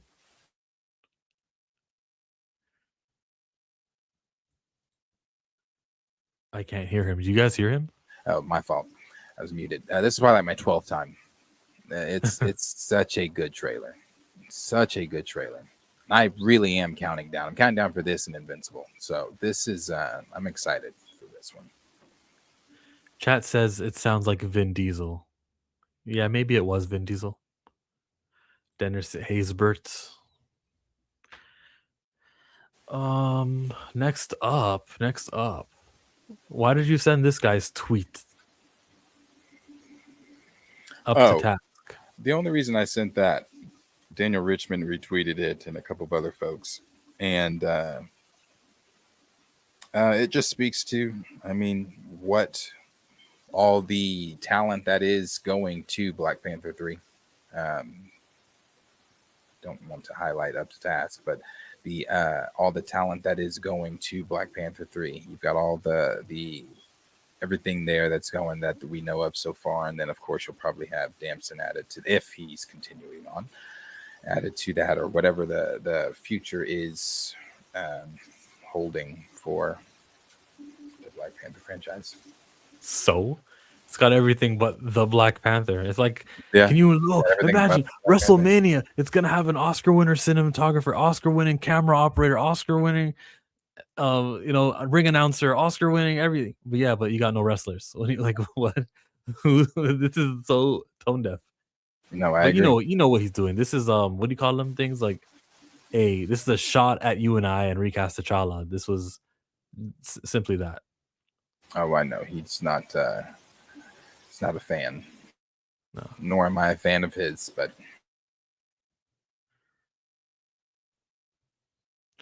did anyone say recast T'Challa? No, nobody says it. Oh well.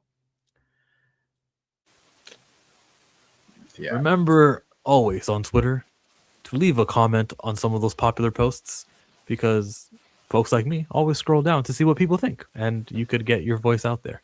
Even if you don't have thousands of followers, your tweet can be seen by thousands of people. I see that people mentioning the Dune posters. Yeah, I saw those. I did see the Dune 3 posters. They do look good. They look good. This is where Timothée Chalamet's character goes down that dark hole. And aren't his children like even bad or something like that? I've looked into the Dune lore a little bit after Dune 2. So that was a while ago, so I'm a little fuzzy on my knowledge. So for you Dune heads out there, let me know. Is that doesn't his character turn into the villain in this one? His character eventually does become the villain. Let's I take mean, the this time. poster looks villainous. He looks villainous in the damn poster.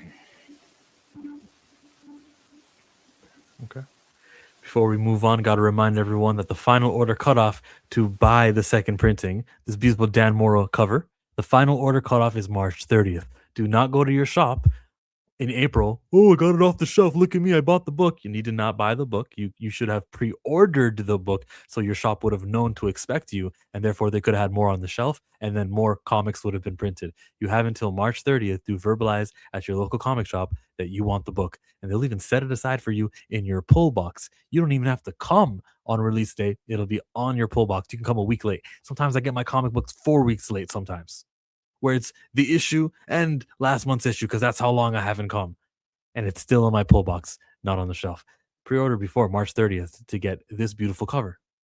Top tier artist. You said you were interested. You said like something like, yo, I might have to give this a shot. Like, what was it for you, Darius, that made you go, yeah, okay, this is the comic that might get me into the comic shop and not to buy a toy? Black folks. Standard, yeah. Bro turns into a tyrant. Power got to his head and turned into paranoia. Bro turns into a tyrant. Power got onto his head and turned into paranoia. Oh, okay. Yeah, I remember reading that. Yeah. Okay. He's definitely going to have a Hall of Fame performance if they do it right. See, that's what I'm saying. It's going to, I was saying earlier, the conversation's going to shift back. But I'm a big Timothy Chalamet fan anyway. I don't think I've ever shied away from saying that. I think that he's brilliant. I think he's a great actor, and I will continue to say he is going to go down as one of the greatest of our generation. Well, Lauren says that if I get to have the comic segment, you get to have your unboxing segment.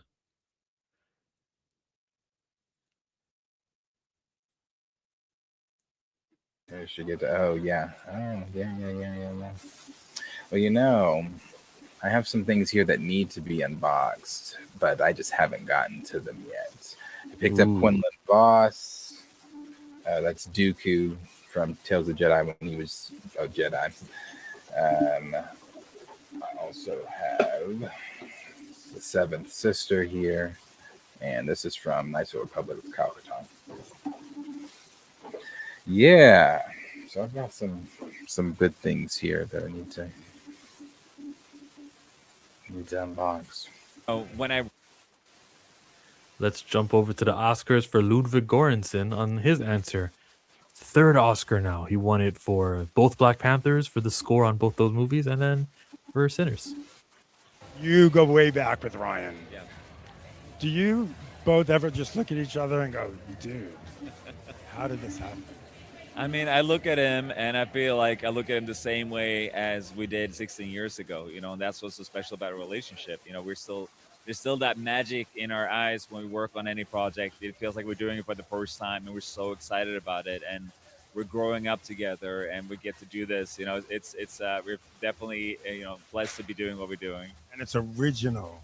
It's original. Yeah, we have to explore it together because, when I read the script of this music film about Preacher Boy Sammy performing this song, closing his eyes and seeing all these musicians appear, and that was written by my best friend Ryan Coogler, who is a director and a screenwriter, but it felt like it's like he's a musician, being able to write like that.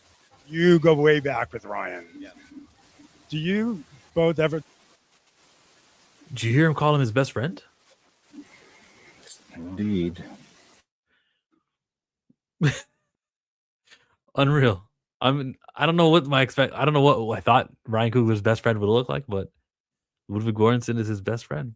You made a lot of money, a lot of success together. Yo, maybe that would be my best friend too. Yeah. Oh, he won it for Oppenheimer. You're right. Sorry, you're right. Thank you for the correction. Captain, any thoughts on why no trailer for Spider-Man movie that is supposed to release this summer? Only thing I can think is kind of what they've said is, well, what Scoopers and people have said is that it was Sony did this last time with No Way Home. They released the trailer 4 months before the film. And I think we're still within that 4-month mark. So it's supposedly releasing Wednesday. So we'll see.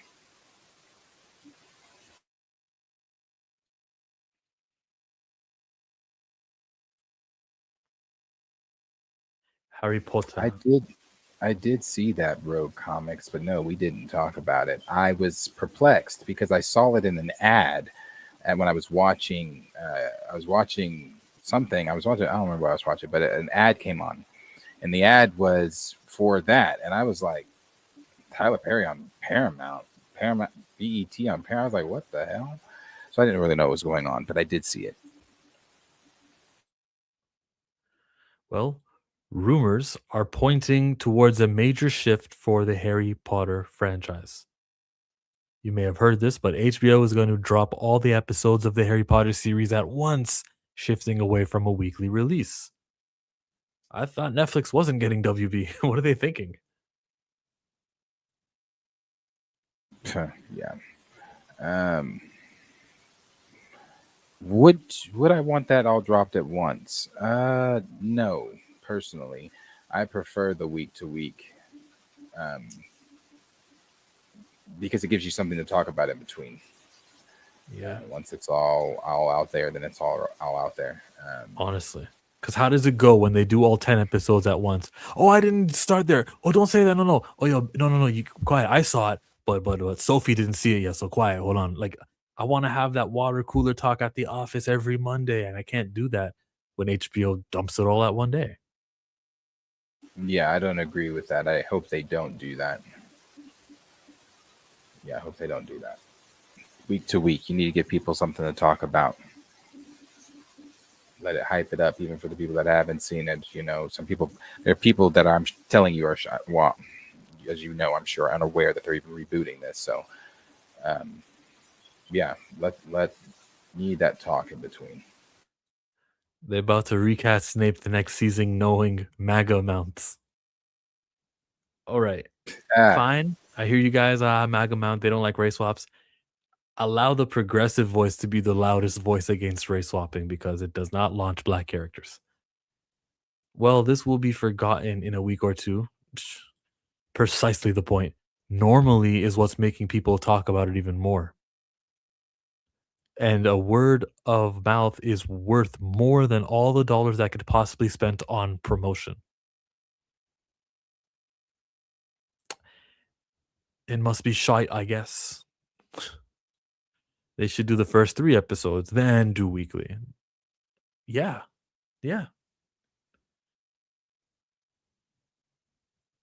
I'm like Stammen said, the weekly model is king. You either like it or you're wrong. Can we normalize that? Doing long first episodes, giving lots of content, and then every other week gets to be short, sort of like how Bad Batch began with this long 90-minute episode. So let us know what the show is about. Let us know who everyone's motivation. Let us know a lot. And then we can get to weekly. I think Ianu also dropped 3 in the beginning, and then we got to the weekly release. That's just the right way to go. Those were the best. That was the best episode of Bad Batch. The first one? Yeah, that first one was something great. Those ones after. Unlike Ianu, as it got better the further we went. I was watching. I guess Marcus I could say and that Josh. about Bad Batch. What about Bad Batch? I guess I could say that about Bad Batch. I didn't hate season 3 or the final season. If that was season 3, I don't remember. Pilot episode used to be a thing back in the day. I miss that era. Wonder how Daredevil season 2 will affect New York in the next couple of Marvel movies. Why would you wonder? You think they have continuity? They work extra hard to avoid connecting Spider-Man to Hawkeye to all that. They avoid that. I hope we can see Omega in Maul Shadow Lord. That'd be cool. As long as she's doing something cool, yeah. So I'd like to see her. I'd like connectivity. No, this would only be a year after. So she canonically, she's on Camino.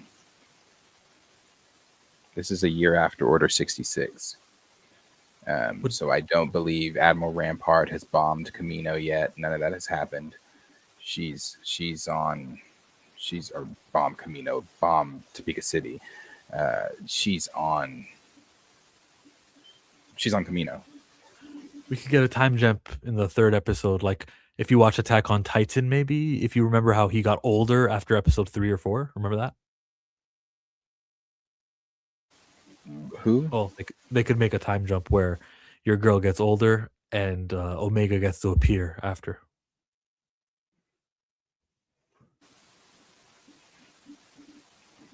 Maybe. So Harry Potter news, yeah. That just doesn't affect the quality of the show. It just affects the amount of conversation around it.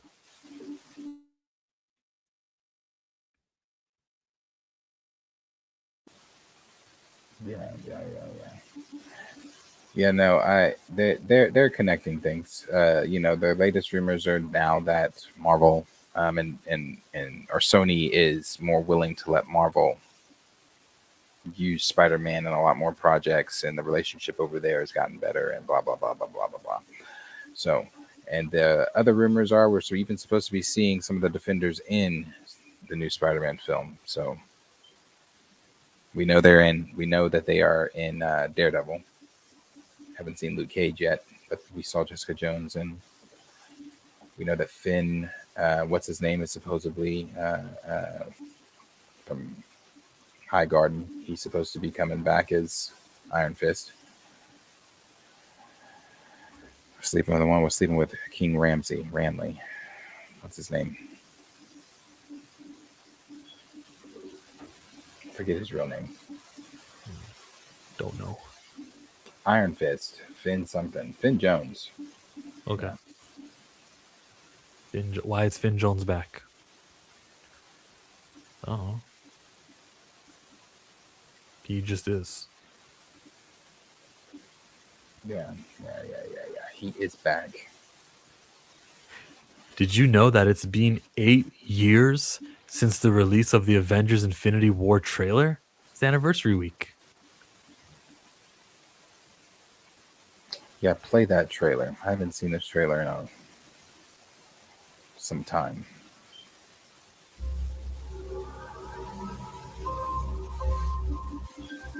The entire time I knew him, he only ever had one goal. To wipe out half the universe. If he gets all the Infinity Stones, he can do it with the snap of his fingers. Now, this is a trailer. Just like that. Tell me his name again. Thanos. We really thought they were in the same room.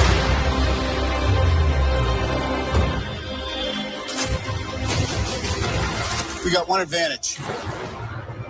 He's coming to us. We have what Thanos wants, so that's what we use.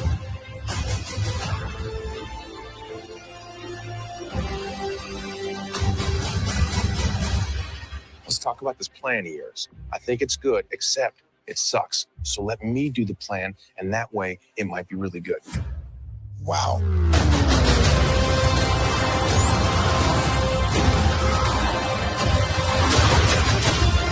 The end is near.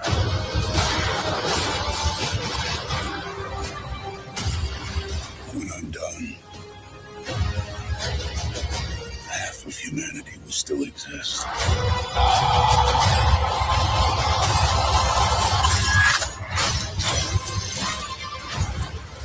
Perfectly balanced. As all things should be. I hope they remember you.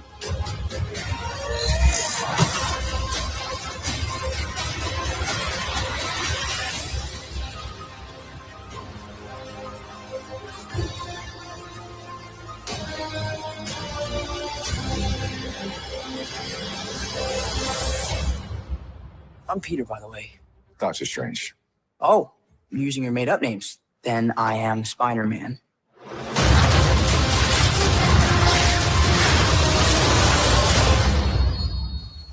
You know that take of him saying that is not the same take they went with in Infinity War, where he says, "Oh, we're using our made-up names." Great trailer, man. Oh my god, such a good trailer.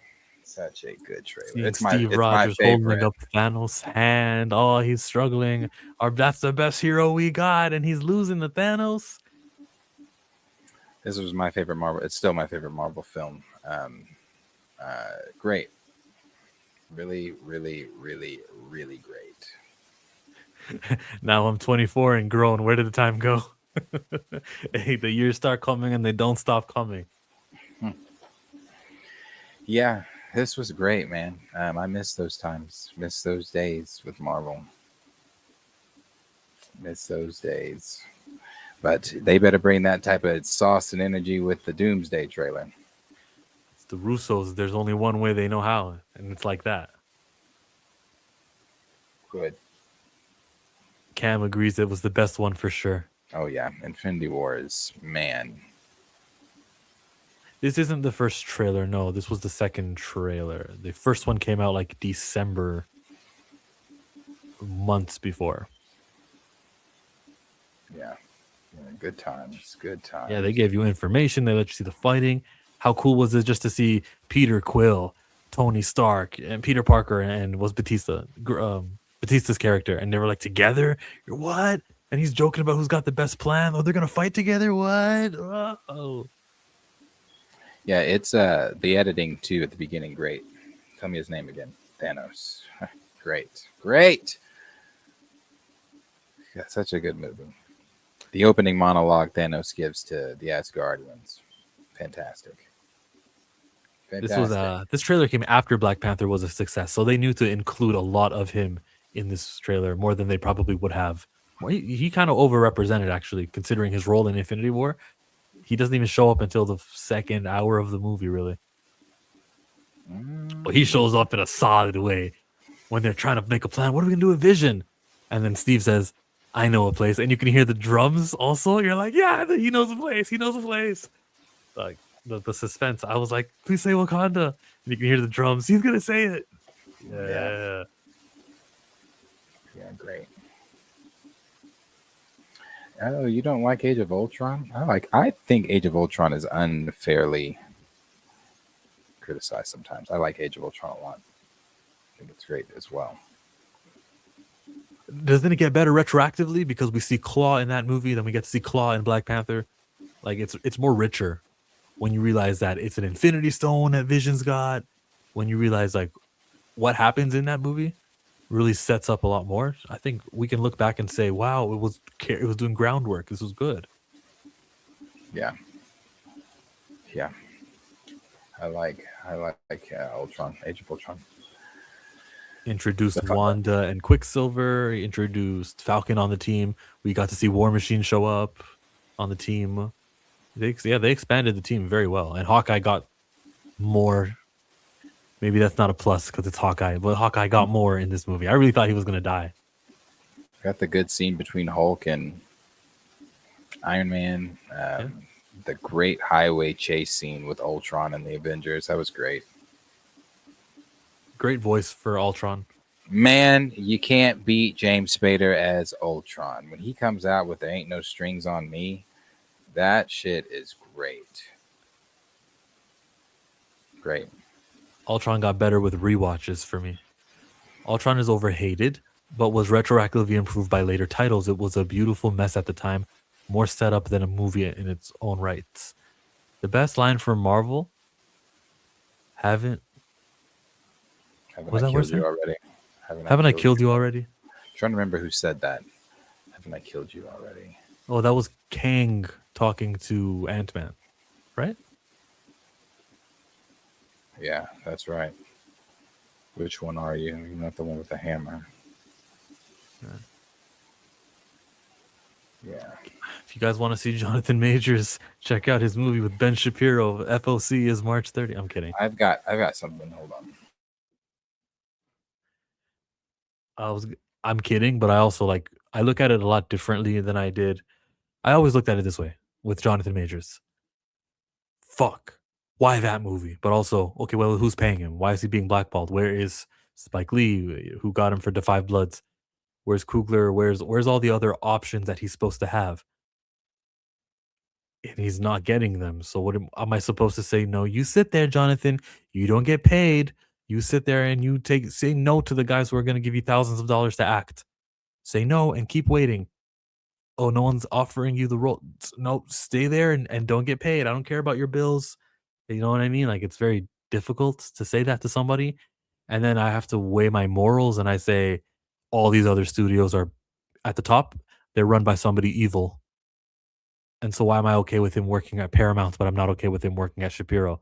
So I have to ask myself those questions and go back and forth. I still lean towards, I wish he hadn't have done it. I just don't have energy to hate on him or judge him too strongly. But I would really love to hear him coming out of his mouth to have an explanation, and I'd have a better assessment of how I view that situation. So essentially, I don't know how to judge him, is what I'm trying to say. But like, don't come to Chillmonger for judgment on actors either. Since we were talking about Kang, Uh-huh. I did get this one too. I think I showed this in the box when I had it in the box, but I've recently taken him out of the box. This is my Kang in his time chair. This thing is a SDCC, if you know, SDCC Marvel Legends exclusive.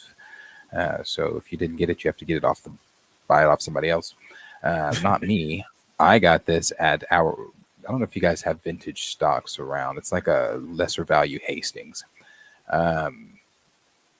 Vintage stock, $75. When I tell you steal, I mean a steal. Literally went to the counter and said, I need that like pronto. No one's like, so anyway, I have 2 other Kangs, so I can build my council. I need 2 more. But this is my, so I can build my council. This is my Kang Prime though, but this thing is badass. It is badass. It's great. Yeah. Gotta build my council. Gotta love it. Where do we jump to next? Did we cover this one here? You got a picture of Michael B. Jordan, and it says Oscar winner MBJ will be seen next in The Thomas Crown Affair, Lily Gladstone and Adria Arjona. Joseph Kosinski's Miami Vice with Austin Butler. That hasn't been confirmed, I don't think. Has it? No. I Am Legend 2 with Will Smith. Wow. Confirmed. Chad Stahelski's Rainbow Six adaptation. And an animated comedy, Swapped. Love it. Actors getting work. Rainbow I love Six Michael B. Siege? Jordan since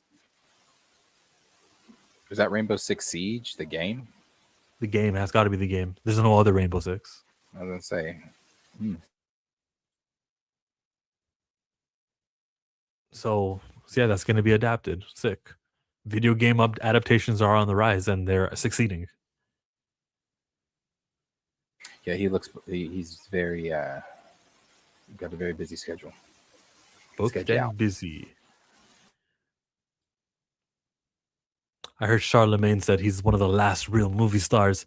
You don't see him in the public, and he barely does the interviews. He still has mystique to himself, and he's not posting all the time. Yes, kind of. So, there you go. Sexiest man alive and Oscar winner. Who else can claim that? Matthew McConaughey. Did Clooney win an Oscar? Yeah, he's in a room of 2. Sexiest man alive and Oscar winner. He's got that. Good for Michael B. I was very happy for him. Yeah. Next up, we go to Kevin Feige, who sat down with the Sean Levy, and he gave some interview quotes that were sort of interesting. First on Blade. Kevin Feige and why Mahershala Ali's Blade was paused. We didn't want to put a leather outfit. Is this old? We didn't want to put a leather outfit and all on Ali and have him start killing vampires. You can start and have a good script and make it a great script through production, but we didn't feel confident we could do that on Blade.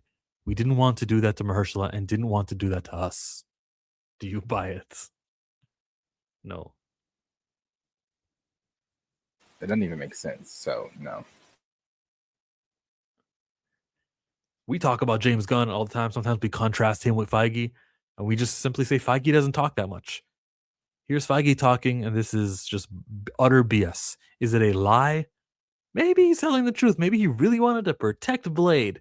It's probably a lie. There's probably some other reasons why, and it has to do with we can't green light another Darky because Falcon didn't work. He also, I mean, he also said why Falcon didn't work. I mean, he flat out told you it's because Steve Rogers wasn't in it. Where? I'm trying to find the one. Let me see. The one where Kevin Feige speaks about Black Panther and no, it's the one. Not that. It's this one where he said that why they don't. Why got it. Why he doesn't speak. Kevin Feige on avoiding internet discourse and the last time he saw Chadwick Boseman. This one. I'll scroll down to the article. It was a unique peek behind the curtain. Let me just get to the quotes because I want to save time. Here. The centerpiece of the evening, however, was the revealing conversation between Feige, Coogler, and Sean Levy. Marvel has always had a back and forth with fans going back to the days of the letters pages back at its comics. I want to just say, we still have letter pages in comics, okay? But it can be wielded with such force now that you have to be aware, Feige noted, referring to the power, sometimes dark, of fandom on the internet. The volume of what is being said online, if you focus too closely on it, will crush you, he said, adding, there are hours and hours of theories on YouTube, hours and hours on TikTok, hours on subreddits. You can read everything and everything on everything and get a different point of view on it. You can go crazy. So we don't do that. That's cap.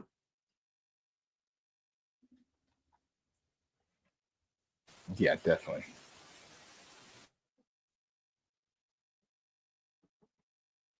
I'm looking for my Kevin Feige cap. Hold up.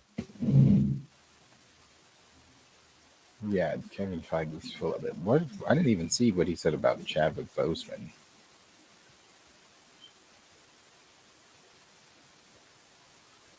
That's cap. This is bullshit. I saw Josh from Den of Nerds say even saying specifically the term subreddit is a tell. Because if you're just like, I don't even know what that is, you just refer to it as Reddit. You just say the internet. Maybe you talk about YouTube and Twitter, YouTube and TikTok. For you to say subreddit, then you have to understand how the Reddit website works. How do you understand it? By visiting it. Kevin Feige, you do that. You are very aware. You shut down one of the subreddits because Ant-Man had a script leak on it. You know. It's true. I forgot about that. That's true. Not only that, he was the one. Let's not forget Scooper, who no one talks about ever, but Scooper, Can We Get Some Toast, that had the whole lawsuit for what was being put out. I think he does like what sports bets now.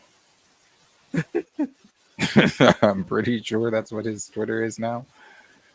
Yeah. So they're full of it. What do you say about Chadwick Boseman?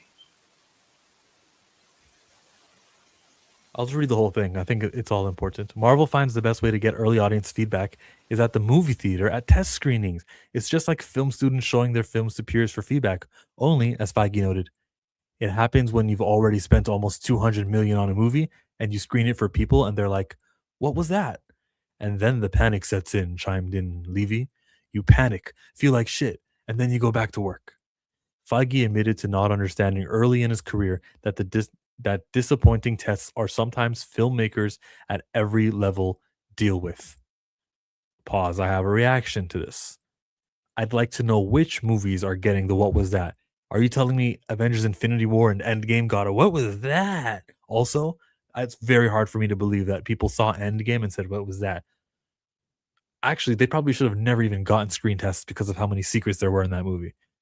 So, which movies got the what was that reaction? Was it Thunderbolts? Was it Falcon, Brave New World? Was it Quantumania?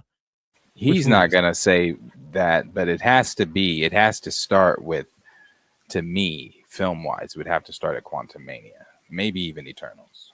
As much as they would like to say Eternals was great. Telling you, it took me 16 watches to come around to saying, it's not bad. Mm-hmm. And that third act still forever shit.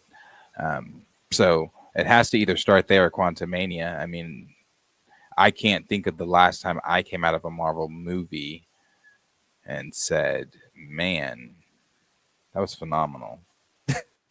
Spider-Man No Way Home. Yeah, that's it. You liked Fantastic Four too. I liked it, but I didn't call it phenomenal. Okay. And then on my rewatches, I don't like it. It is not fun at all. The only fun parts of Fantastic Four are the space scene when they're escaping from Galactus. That's Great it. scene. I might just pull that up right after our stream just to like enjoy that part. That's it. And I liked because I gushed over it a lot during the promo, and I still like it. I like when Silver Surfer comes to New York City and gives a little threatening warning. I like that.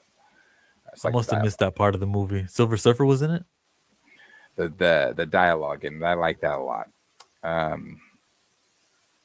But they haven't given a phenomenal film in a long time. A long time. Fingers crossed for Spider-Man. I thought we were the only morons that couldn't do it perfectly the first time and had to really work at it to make it great. And turned out that Pixar would do the same thing. And turns out that most great filmmakers. Feige stopped and turned to Coogler asking, was Sinners perfect for the first cut? No, he said, chuckling, adding, of the most nominated film in Oscar history. I don't know if it's perfect even now, bro. Returning to the topic of the internet's white noise, Levi said that if a filmmaker can't mute it, they will get lost in that fog, which will affect the movie's quality.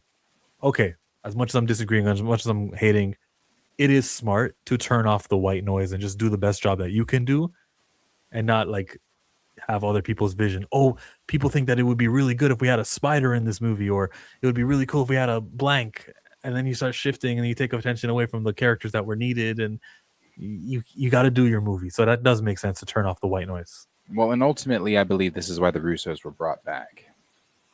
Because the Russos, not every film during the Infinity Saga was done by the Russos, but they don't pay attention from what I've seen to them. They don't pay attention to the outside noise. When they are locked in on their project, they're locked in on their project that they've known what they've wanted to do with this for quite some time anyway. Now, granted, probably some things have changed with the absence of Kang or adding of Kang or whatever the mess ups over there at Marvel have been, but they've known this for a while. So I think when you have directors like that, people that aren't obsessed with scrolling online and knowing what people are thinking and things like that, I'm not saying that that's not important, but at the same time, who gives a shit? If you just make a good film and you put it out there, you're going to know what people think about it after they come out of the theater. You don't need. I don't think going into Doomsday or whatever, you need to vet. You need to vet the audience for okay, what is the audience feeling? You know good damn well what the audience is feeling. You've known that for the past however long it's been since Infinity War or Endgame. Yeah. What the audience is feeling is take that comic book that I liked and make it a movie. And if you think that's the white noise, no, you're the white noise. Yeah, and they're changing. You see that thing about Sentry, and which I don't really care, but it's not really changing. They're taking things from the comic book, so they are leaning heavy into Hickman's comic book for Secret Wars, but in it, Hyperion stops that incursion with his hands, and I guess it's Sentry that's going to do it in the movie. Fine. All right. But that's probably why Aldous Hodge, who said, I used to read the graphic novels in that Mellow interview, that's probably why he wasn't called. They said, oh, this is so much white noise. We can't do that. He's going to be, we can't have another Chadwick. No.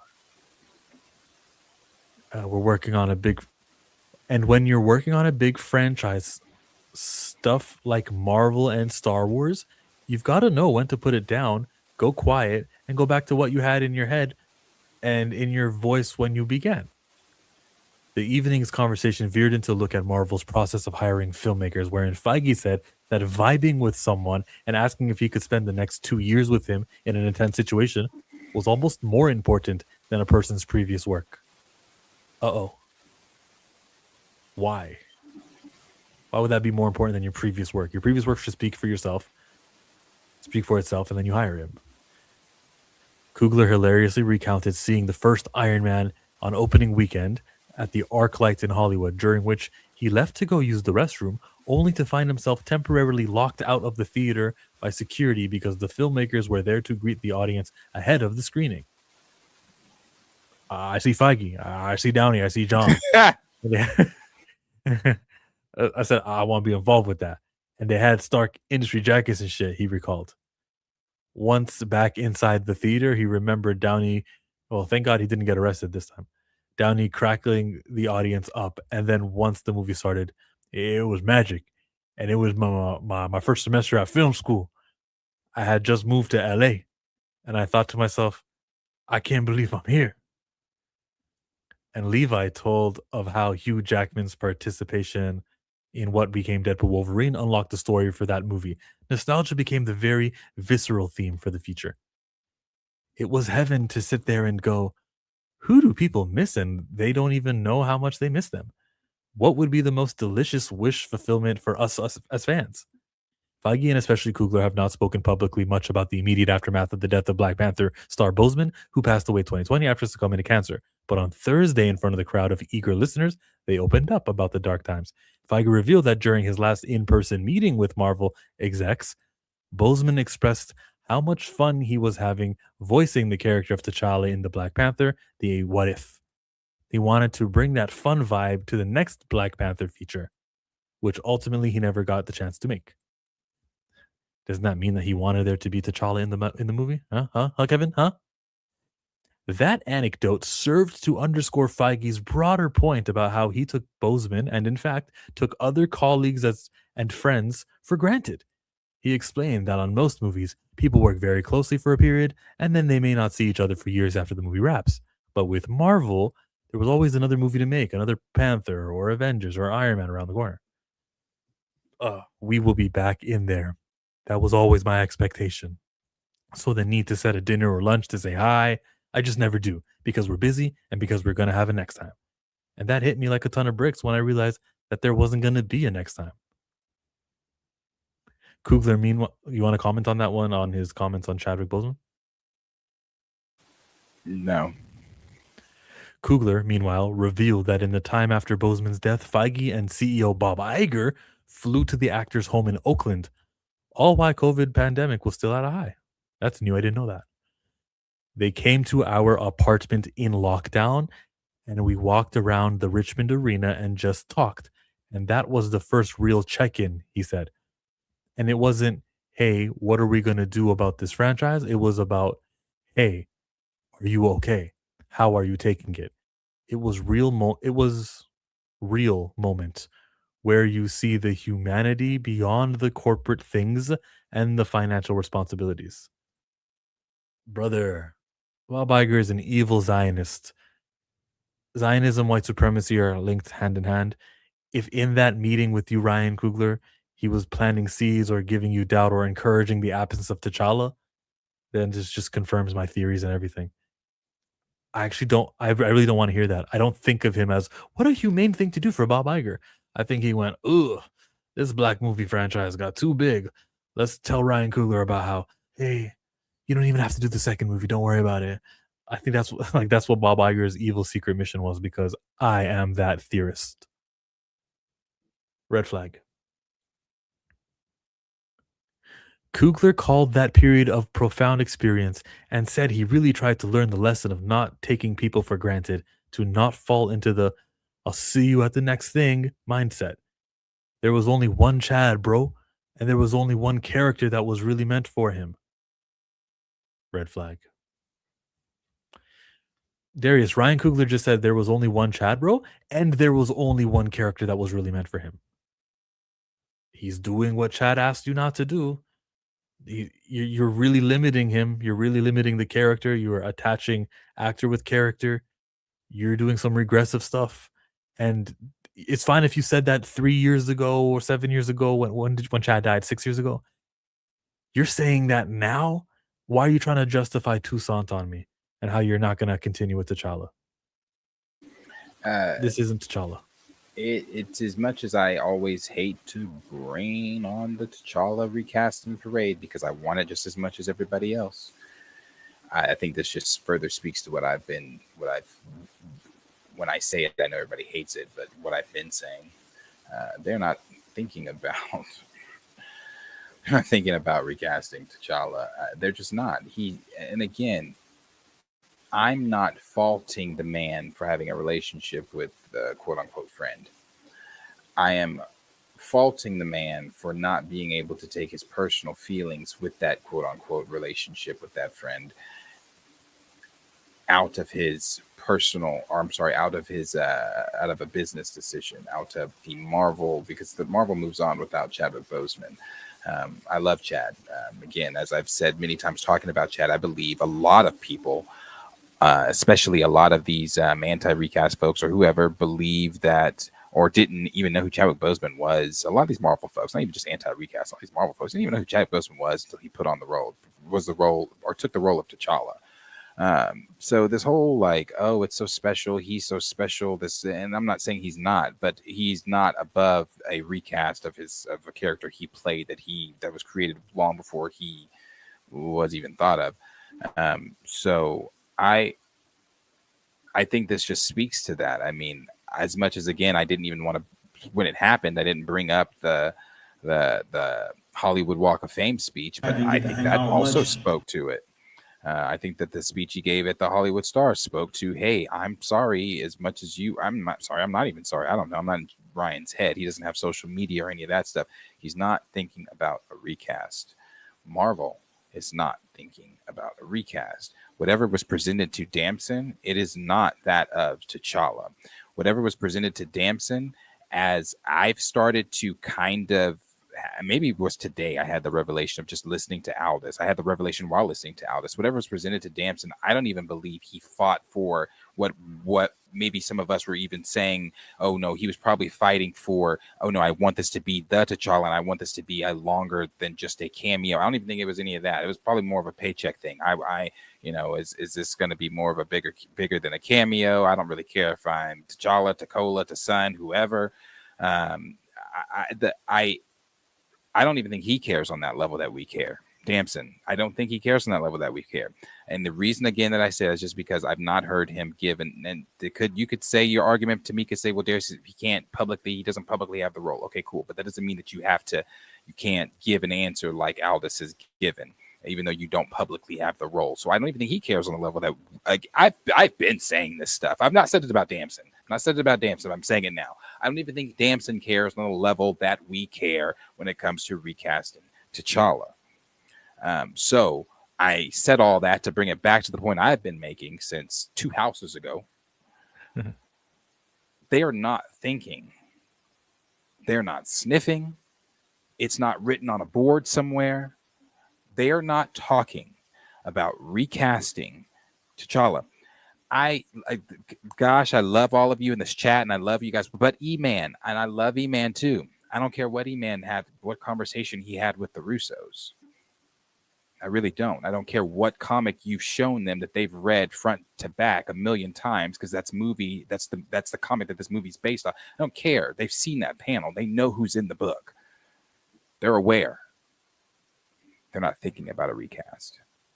And the reason I've said this before in conjunction with Black Panther 3 is I don't care what anybody says. This is until I'm proven wrong from Marvel or Coogler. This is my opinion on it. Ryan Coogler has just won an Oscar. They were already talking about him, rumor-wise, directing Secret Wars before they got the Russos down. He was one of the names in the hats apparently over at Marvel Studios. They already told him that he could do. It's your choice what you do with this character when Chadwick Boseman died. They were going to give him. He's already got the keys to this IP. We've already heard from 2 different people that work at Marvel Studios that in order to use T'Challa, we had to call Ryan. He told us no. Oh yeah, Bo DeMeo in X-Men 97, and your boy from Marvel Zombies, Andrew, I forget his name. Exactly. He just won an Oscar. I'll reiterate that. Why would they get to play with my toys before I get to play with my toys? The argument I've used. Well, Darius, the Russos got to use Chadwick or use T'Challa during Civil Wars. T'Challa is not, let me reiterate this, not Ryan Coogler's character. That character was created in the 60s. Of course, they got to use him before Ryan. Toussaint is Ryan's character.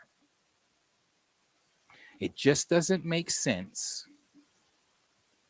why you get to use my character before I get to use my character because I have plans for my character.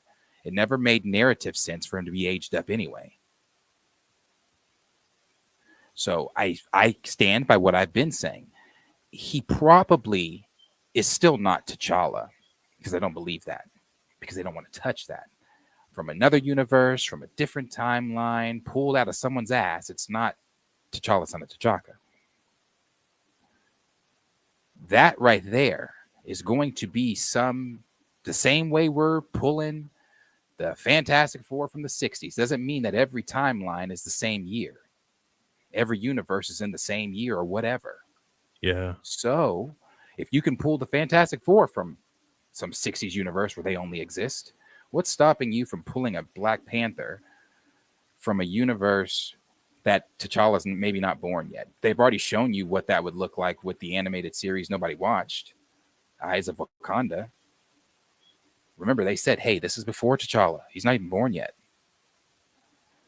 So I want to just let y'all know, prepare yourselves. I think you got 298 days, 290-something days until Doomsday. Prep yourselves. I don't know that he's in Doomsday. It might not even be till Secret Wars. But if it's even if it's for that, prep yourselves. I'm telling you, I've been telling y'all, he's not in this. You will get a Black Panther, but it will not be T'Challa.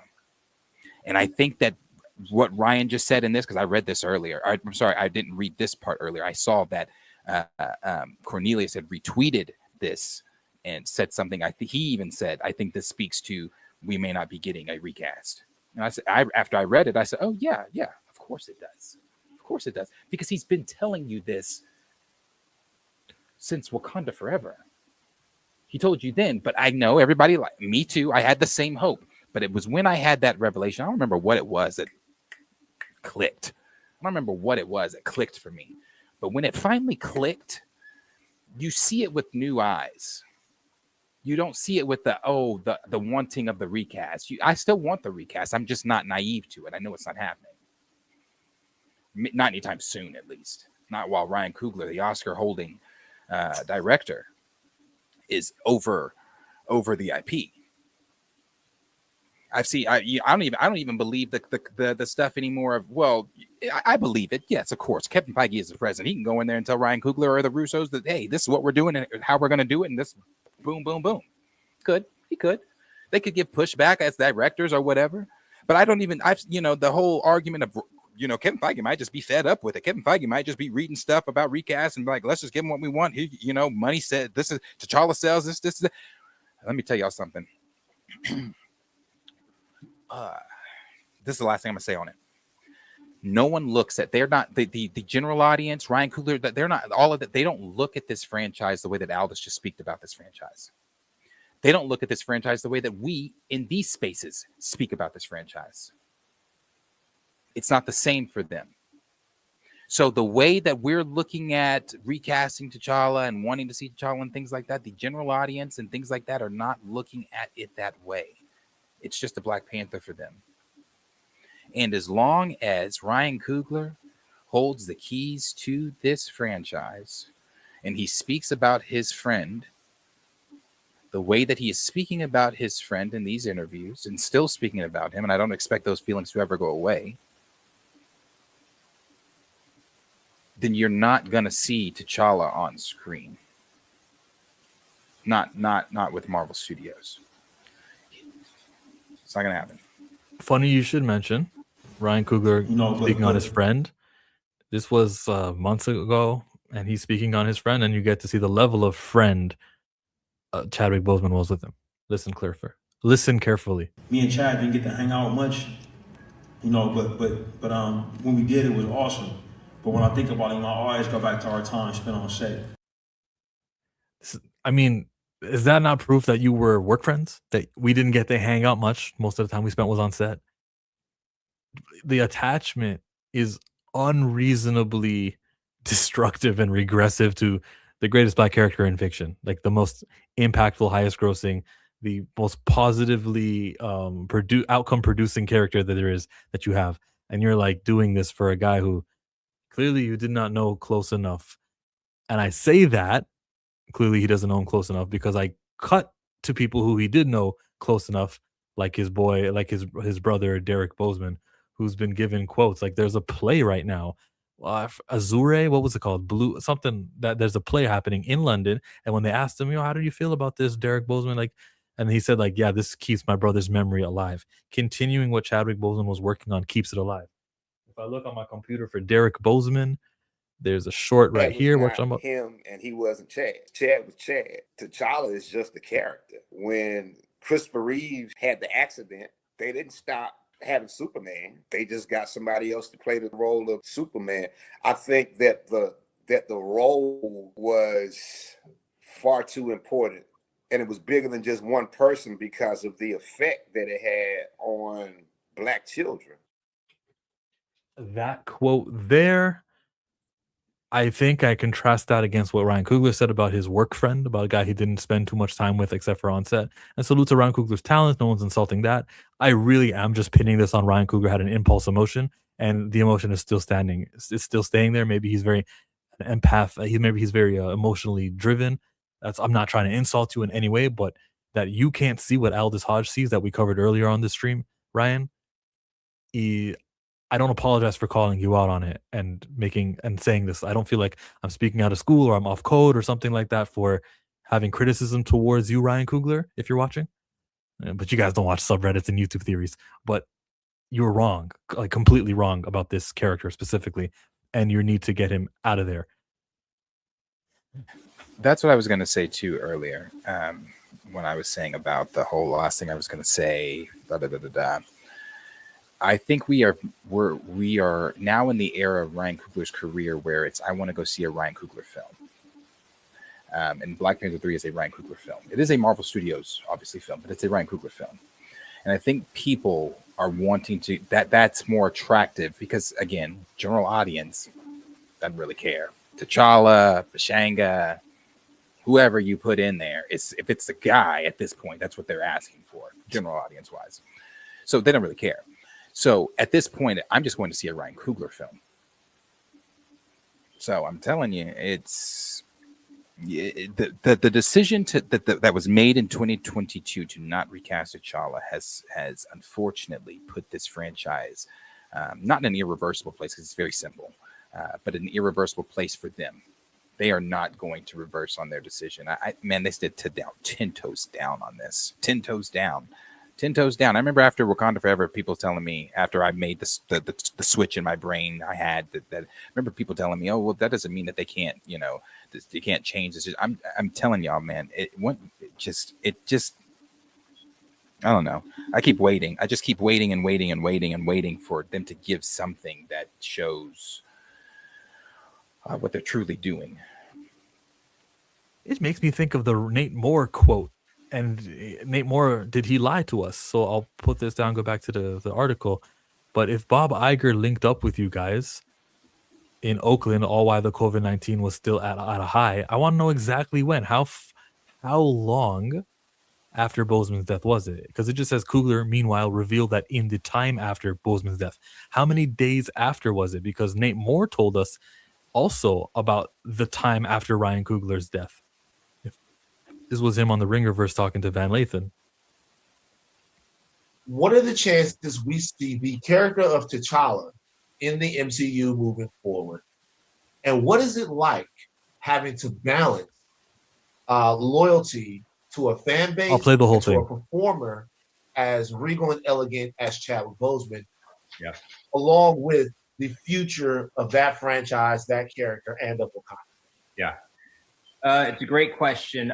I will say the chances that you see T'Challa in I'm not hedging my bets, I'm being quite honest. Uh-huh. T'Challa you will not see T'Challa in the MCU 616 universe. We couldn't do it. I mean, I will say when Chad passed, it was a real conversation we had with Coogler about what do we do, and it was a fast conversation. It wasn't weeks; it was minutes of we have to figure out how to move this franchise on without that character. Okay, if it was a quick conversation and it didn't take weeks, it took minutes. Is this the same conversation that Bob Iger flew over? Because the Hollywood Reporter doesn't mention Nate Moore came. He just mentioned it was Kevin Feige and Bob Iger. Was this the same conversation? You guys like what's happening? Did Nate Moore have an additional conversation? I would like to know which conversation Nate Moore's talking about, which was a quick decision that he's not going to be, or does Nate Moore not even know that Bob Iger flew over during COVID to Oakland? Or maybe this also falls into that category where we started the stream, but there's so much we don't know, but we're just being told. You know, he could have just told Van, and then we ran with this at the time. But he could have just been telling Van.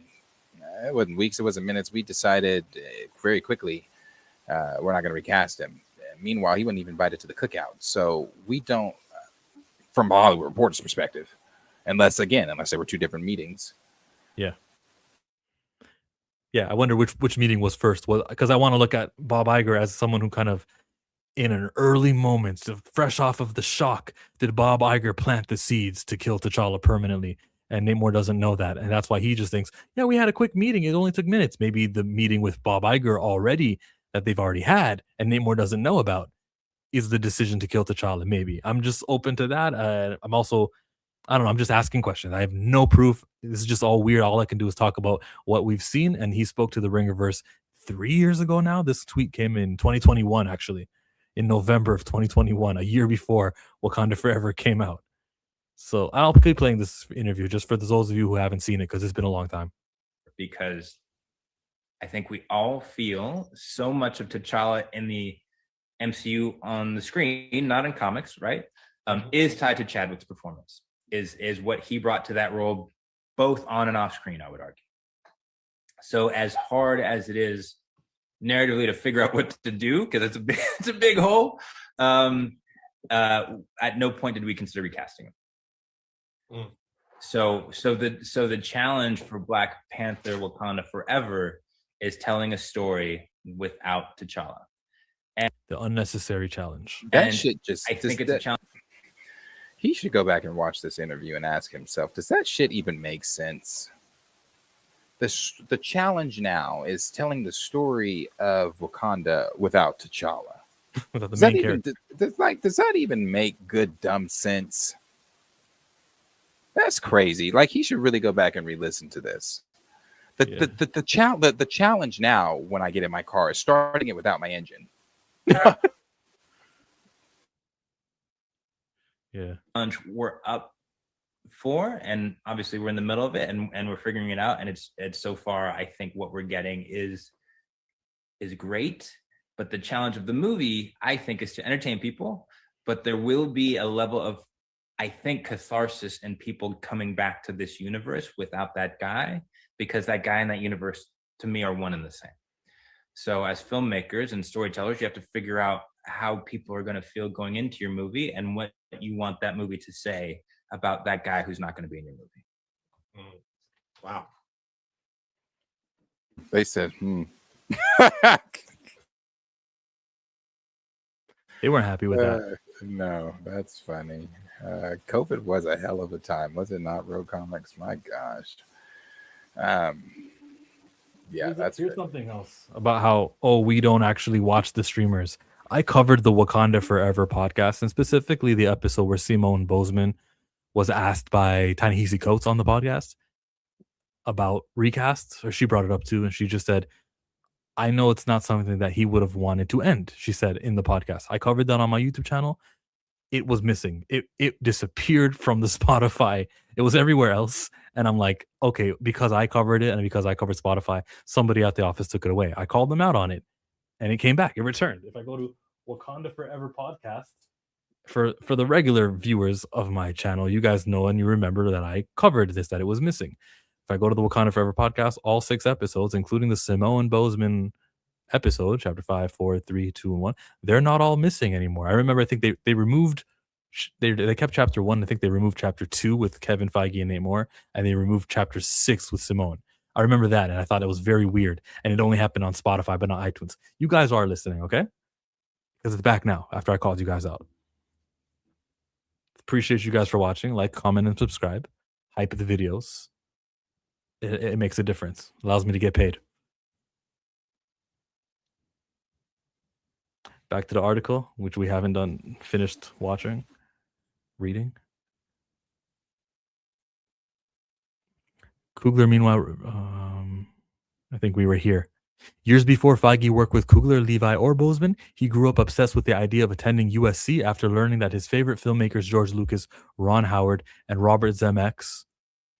Actually, who cares? This has nothing to do with anything anymore that we like.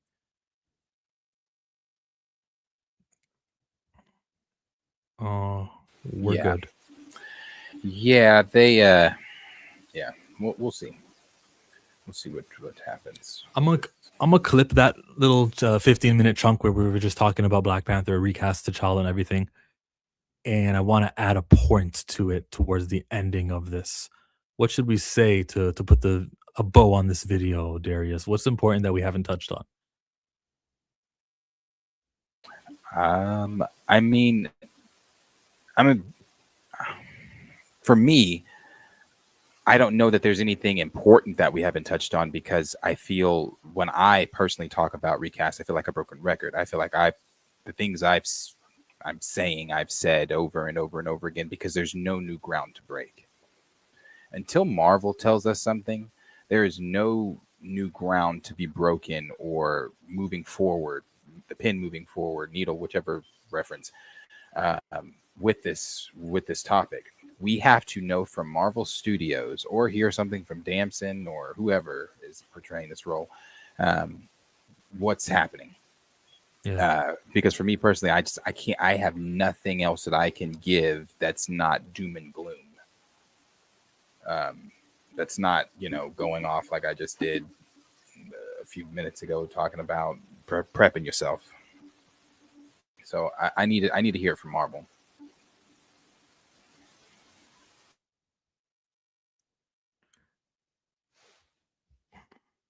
Toussaint is not T'Challa. T'Challa is not Toussaint. That's not the same character. You would have someone who impedes on the elevation of this great black character known as T'Challa.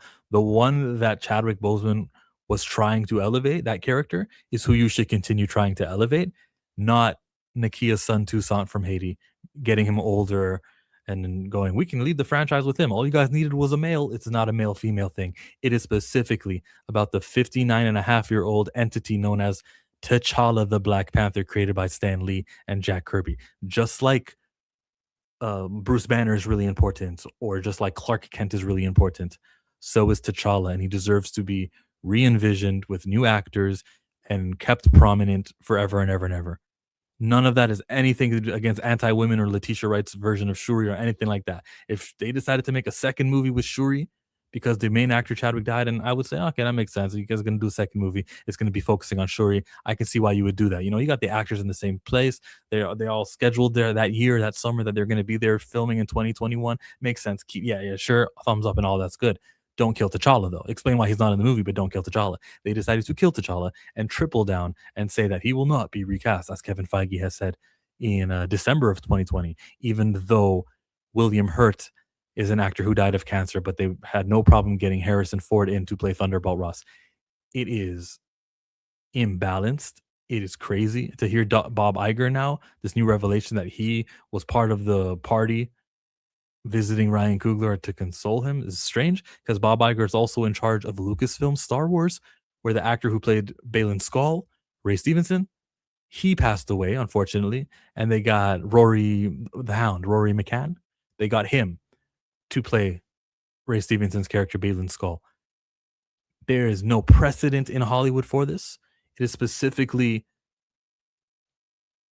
it stands out. It's unique that this character can't be recast for whatever attachment being made is being made. Listen to what Aldous Hodge had to say. Listen to what Derek Bozeman had to say. Listen to people who do put their mind over the impulse. It is not disrespectful to Chadwick Boseman to recast T'Challa. He is not a gatekeeper. And if you honor him in that way, then you are disrespecting his legacy by using his death to gatekeep the greatest black character that's ever happened and achieve the points, the representation in which this character can provide. The benefit to the world as a global audience sees this movie. And he's not acting a fool or doing some of the things that we don't encourage, or the being a stereotype or anything that our sons, we don't want them to aspire to be. He's actually doing great things. That's an important character. And just achieving that with the son is not the same thing as putting all the resources into this one character over and over again for generations, the same way Superman got, James Bond got, freaking Inspector Gadget is getting. Everyone gets this, but not T'Challa? No. We got problems here. Recast T'Challa. T'Challa is not two sons. See, I'm gonna button it up and I'll put a little thing on there and it'll be clipped. It'll be sick. You know what I really wanted to say in the middle of that was I was gonna make comparisons to Pastor Jamal Bryant, but we can save that for next time. What do you mean comparisons to Jamal Bryant? Do you know about the Target boycott and all that stuff? Mm-hmm. He folded. Oh, did he? Yeah. I didn't know that. I haven't paid attention to Jamal Bryant since the explanation which I don't care to go into, but the explanation he gave on his wife's outfit at whatever event they were at. I think a lot of these TV pastors, internet pastors, or whatever you want to call them, they get so caught up because attention is a hell of a drug. I don't care what side of the fence you're on. You can be on the holier than thou side or the sinner of sinners. Attention is a hell of a drug.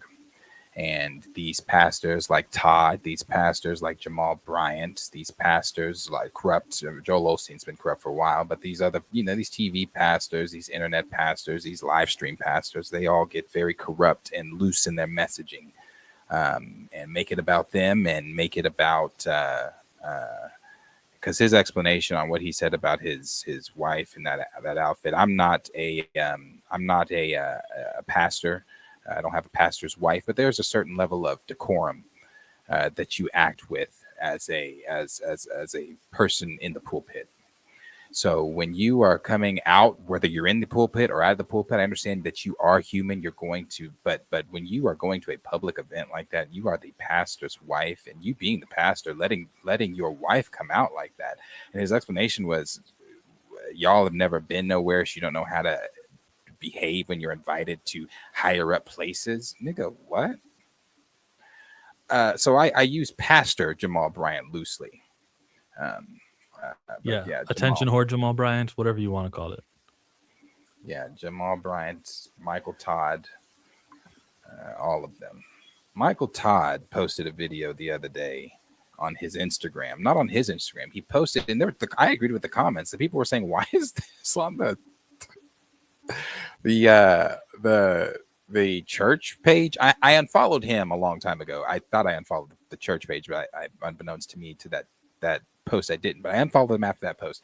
He posted a post of him in his car. He pulled over on the highway, blinged out, top down, talking about. I was scrolling on Twitter and I just saw something that said, young guys, something about, I don't know. He was given sex advice, and I was just like, huh, interesting. He's got weird explanations for the Target thing too, because when everybody rejected his premise, he came back the next day. I'm sorry for the miscommunication. I didn't say the boycott was over. I said the fast was over. The Target fast is finished now. So, it's all on me, man. I just wanted to be more clear with my wording. The boycott's not over. No, No, not Jamal Bryant. You just go away, please. I will say he did give a good word on that Charlie Kirk stuff.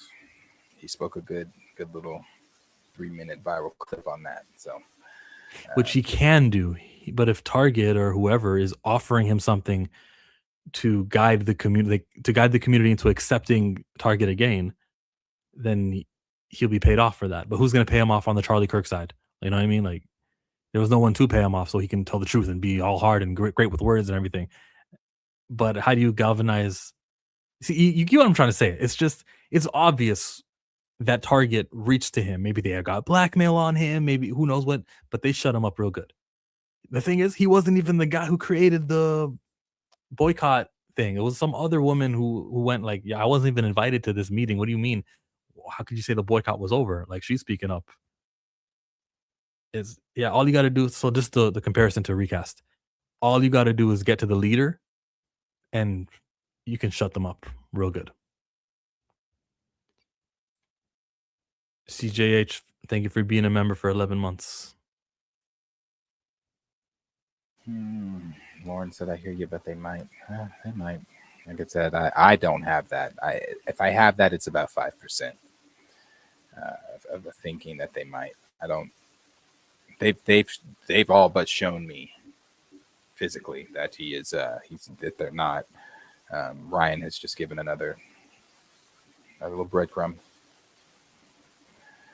Letting y'all know, hey, I don't have social media, but I hear things. I'm letting y'all know that's my boy. As I said on the Marvel, the Black Panther podcast in 2022, nobody else can play that role. He said that then. He just reiterated it. But he's for his exact words on that podcast. I remember covering it. For us, our guy was gone. He was that guy. Chadwick Boseman wasn't walking through that door, and for us, nobody else could play that role. Darius, that was in 2022. It's 2026. Feelings have changed. Clearly not. This is an interview from today or 3 days ago. I want you to just talk a little bit about whether you even consider and get to hang out much ability of recasting a T'Challa. What? Actually, it's a 3-minute video, Darius. I'm sorry. I don't need to play the whole thing, right? I don't need to. That'd be a waste of time. You guys know. You've seen it. Yeah, I remember. Huh? I remember covering that one. Yeah. They all watched our channels, right? They know that what's to come. Not to waste too much time, everybody. But I think that does it for the stream. Shadow Lord, Oscar with Coogler's Avatars in the cut, Harry Potter news. We will be back. You want to do tomorrow afternoon? I'll be free. Today, I was supposed to go in the afternoon by I am the reason why we're doing it later. I think I know I'll be fine for tomorrow if you want to go in the afternoon. Let me check on tomorrow. If the only reason I say that, and I don't mind sharing this information, you guys know I don't mind sharing some things. Capone has his checkup from his surgery, so I think they're taking some of those stitches out tomorrow morning at 9. That's way in Edmond, so it's not that close to me. So I have to go up there. Then I have to come back here, and my cousin is again, I don't mind sharing this because it's positive. So prayers for my folks out there. Prayers. She is ringing the bell at the hospital for cancer. So she is the entire family will be there for that. So of course I can't miss that. That's at 3:00. So prayers, please, for her as she continues that journey. Also, so if I do, it'd have to be maybe earlier or later if you can't do later. But we'll have to talk about it. The bell is such a good idea. Imagine you're a patient also, and you're like, "Oh, I know him. I've been in the hospital with him for weeks. Oh, he's ringing the bell. Oh, that's cool." And it gives you a little optimism, like it can work. I've just seen him with my own eyes. So the patients experience it, and then obviously the guy or the woman who's in remission rings the bell. I'm so happy. Yeah, loud noise. Like it's a great system that they've got. I like that. Yeah, I'll be there for that. I've seen it on people's videos and things. So we'll all be there for that one. So it's a whole bunch of TikToks and the songs that's playing under it. What doesn't kill you makes you stronger. Yeah. Yeah. So I'll be there for that. Other than that, if we do, maybe depends on. I gotta talk to you behind the scenes about it, but maybe this time again or noon. I don't even know if I'll be back by noon from his appointment. So we'll see. If not tomorrow, for sure Wednesday, and for sure on Thursday for Pantheon. Yes. Yes. Anything else you would like to add? I don't see anything. Yeah, no, nothing dropped at midnight. Not tonight. Yeah, no. Tom and I'll say this: Tom and Zendaya are officially married. She confirmed it. So, or where he confirmed it, I guess, too, on Instagram when we talked about it. But she now has. I just like them together a lot. Cute little couple. Okay, I better not see that ring disappear like Netanyahu. You think All right. he's dead? Do I think he's dead? No. No, I don't. Even if you asked me this like a month ago or longer, I would say, so what if he dies? It's that whole country who is that way. So just someone else with that ideology would just pick it up and continue. That's the same way I feel about, dumbass. It's like, I'm not rooting for it, but if it does happen, it's like, again, I've said this, it's Hydra. Cut off one head, two more will come. So it's pretty exhausting. I'm exhausted with them as well. So, But yeah, we're live. Maybe tomorrow, for sure Wednesday, for sure on Thursday, and then again on Friday. Chill and I should do Friday as well. So we're trying to get back to consistent days. So be with us possibly tomorrow, but for sure on those other dates. And the final order cutoff for the Dakota Incident second printing is March 30th. Thank you for being a friend. Thank you for being a friend. Oh, yeah. Travel down the road and back again. Hey, so we started from the bottom, now we're here, girl. Oh, yeah. This is my part right here. Ooh,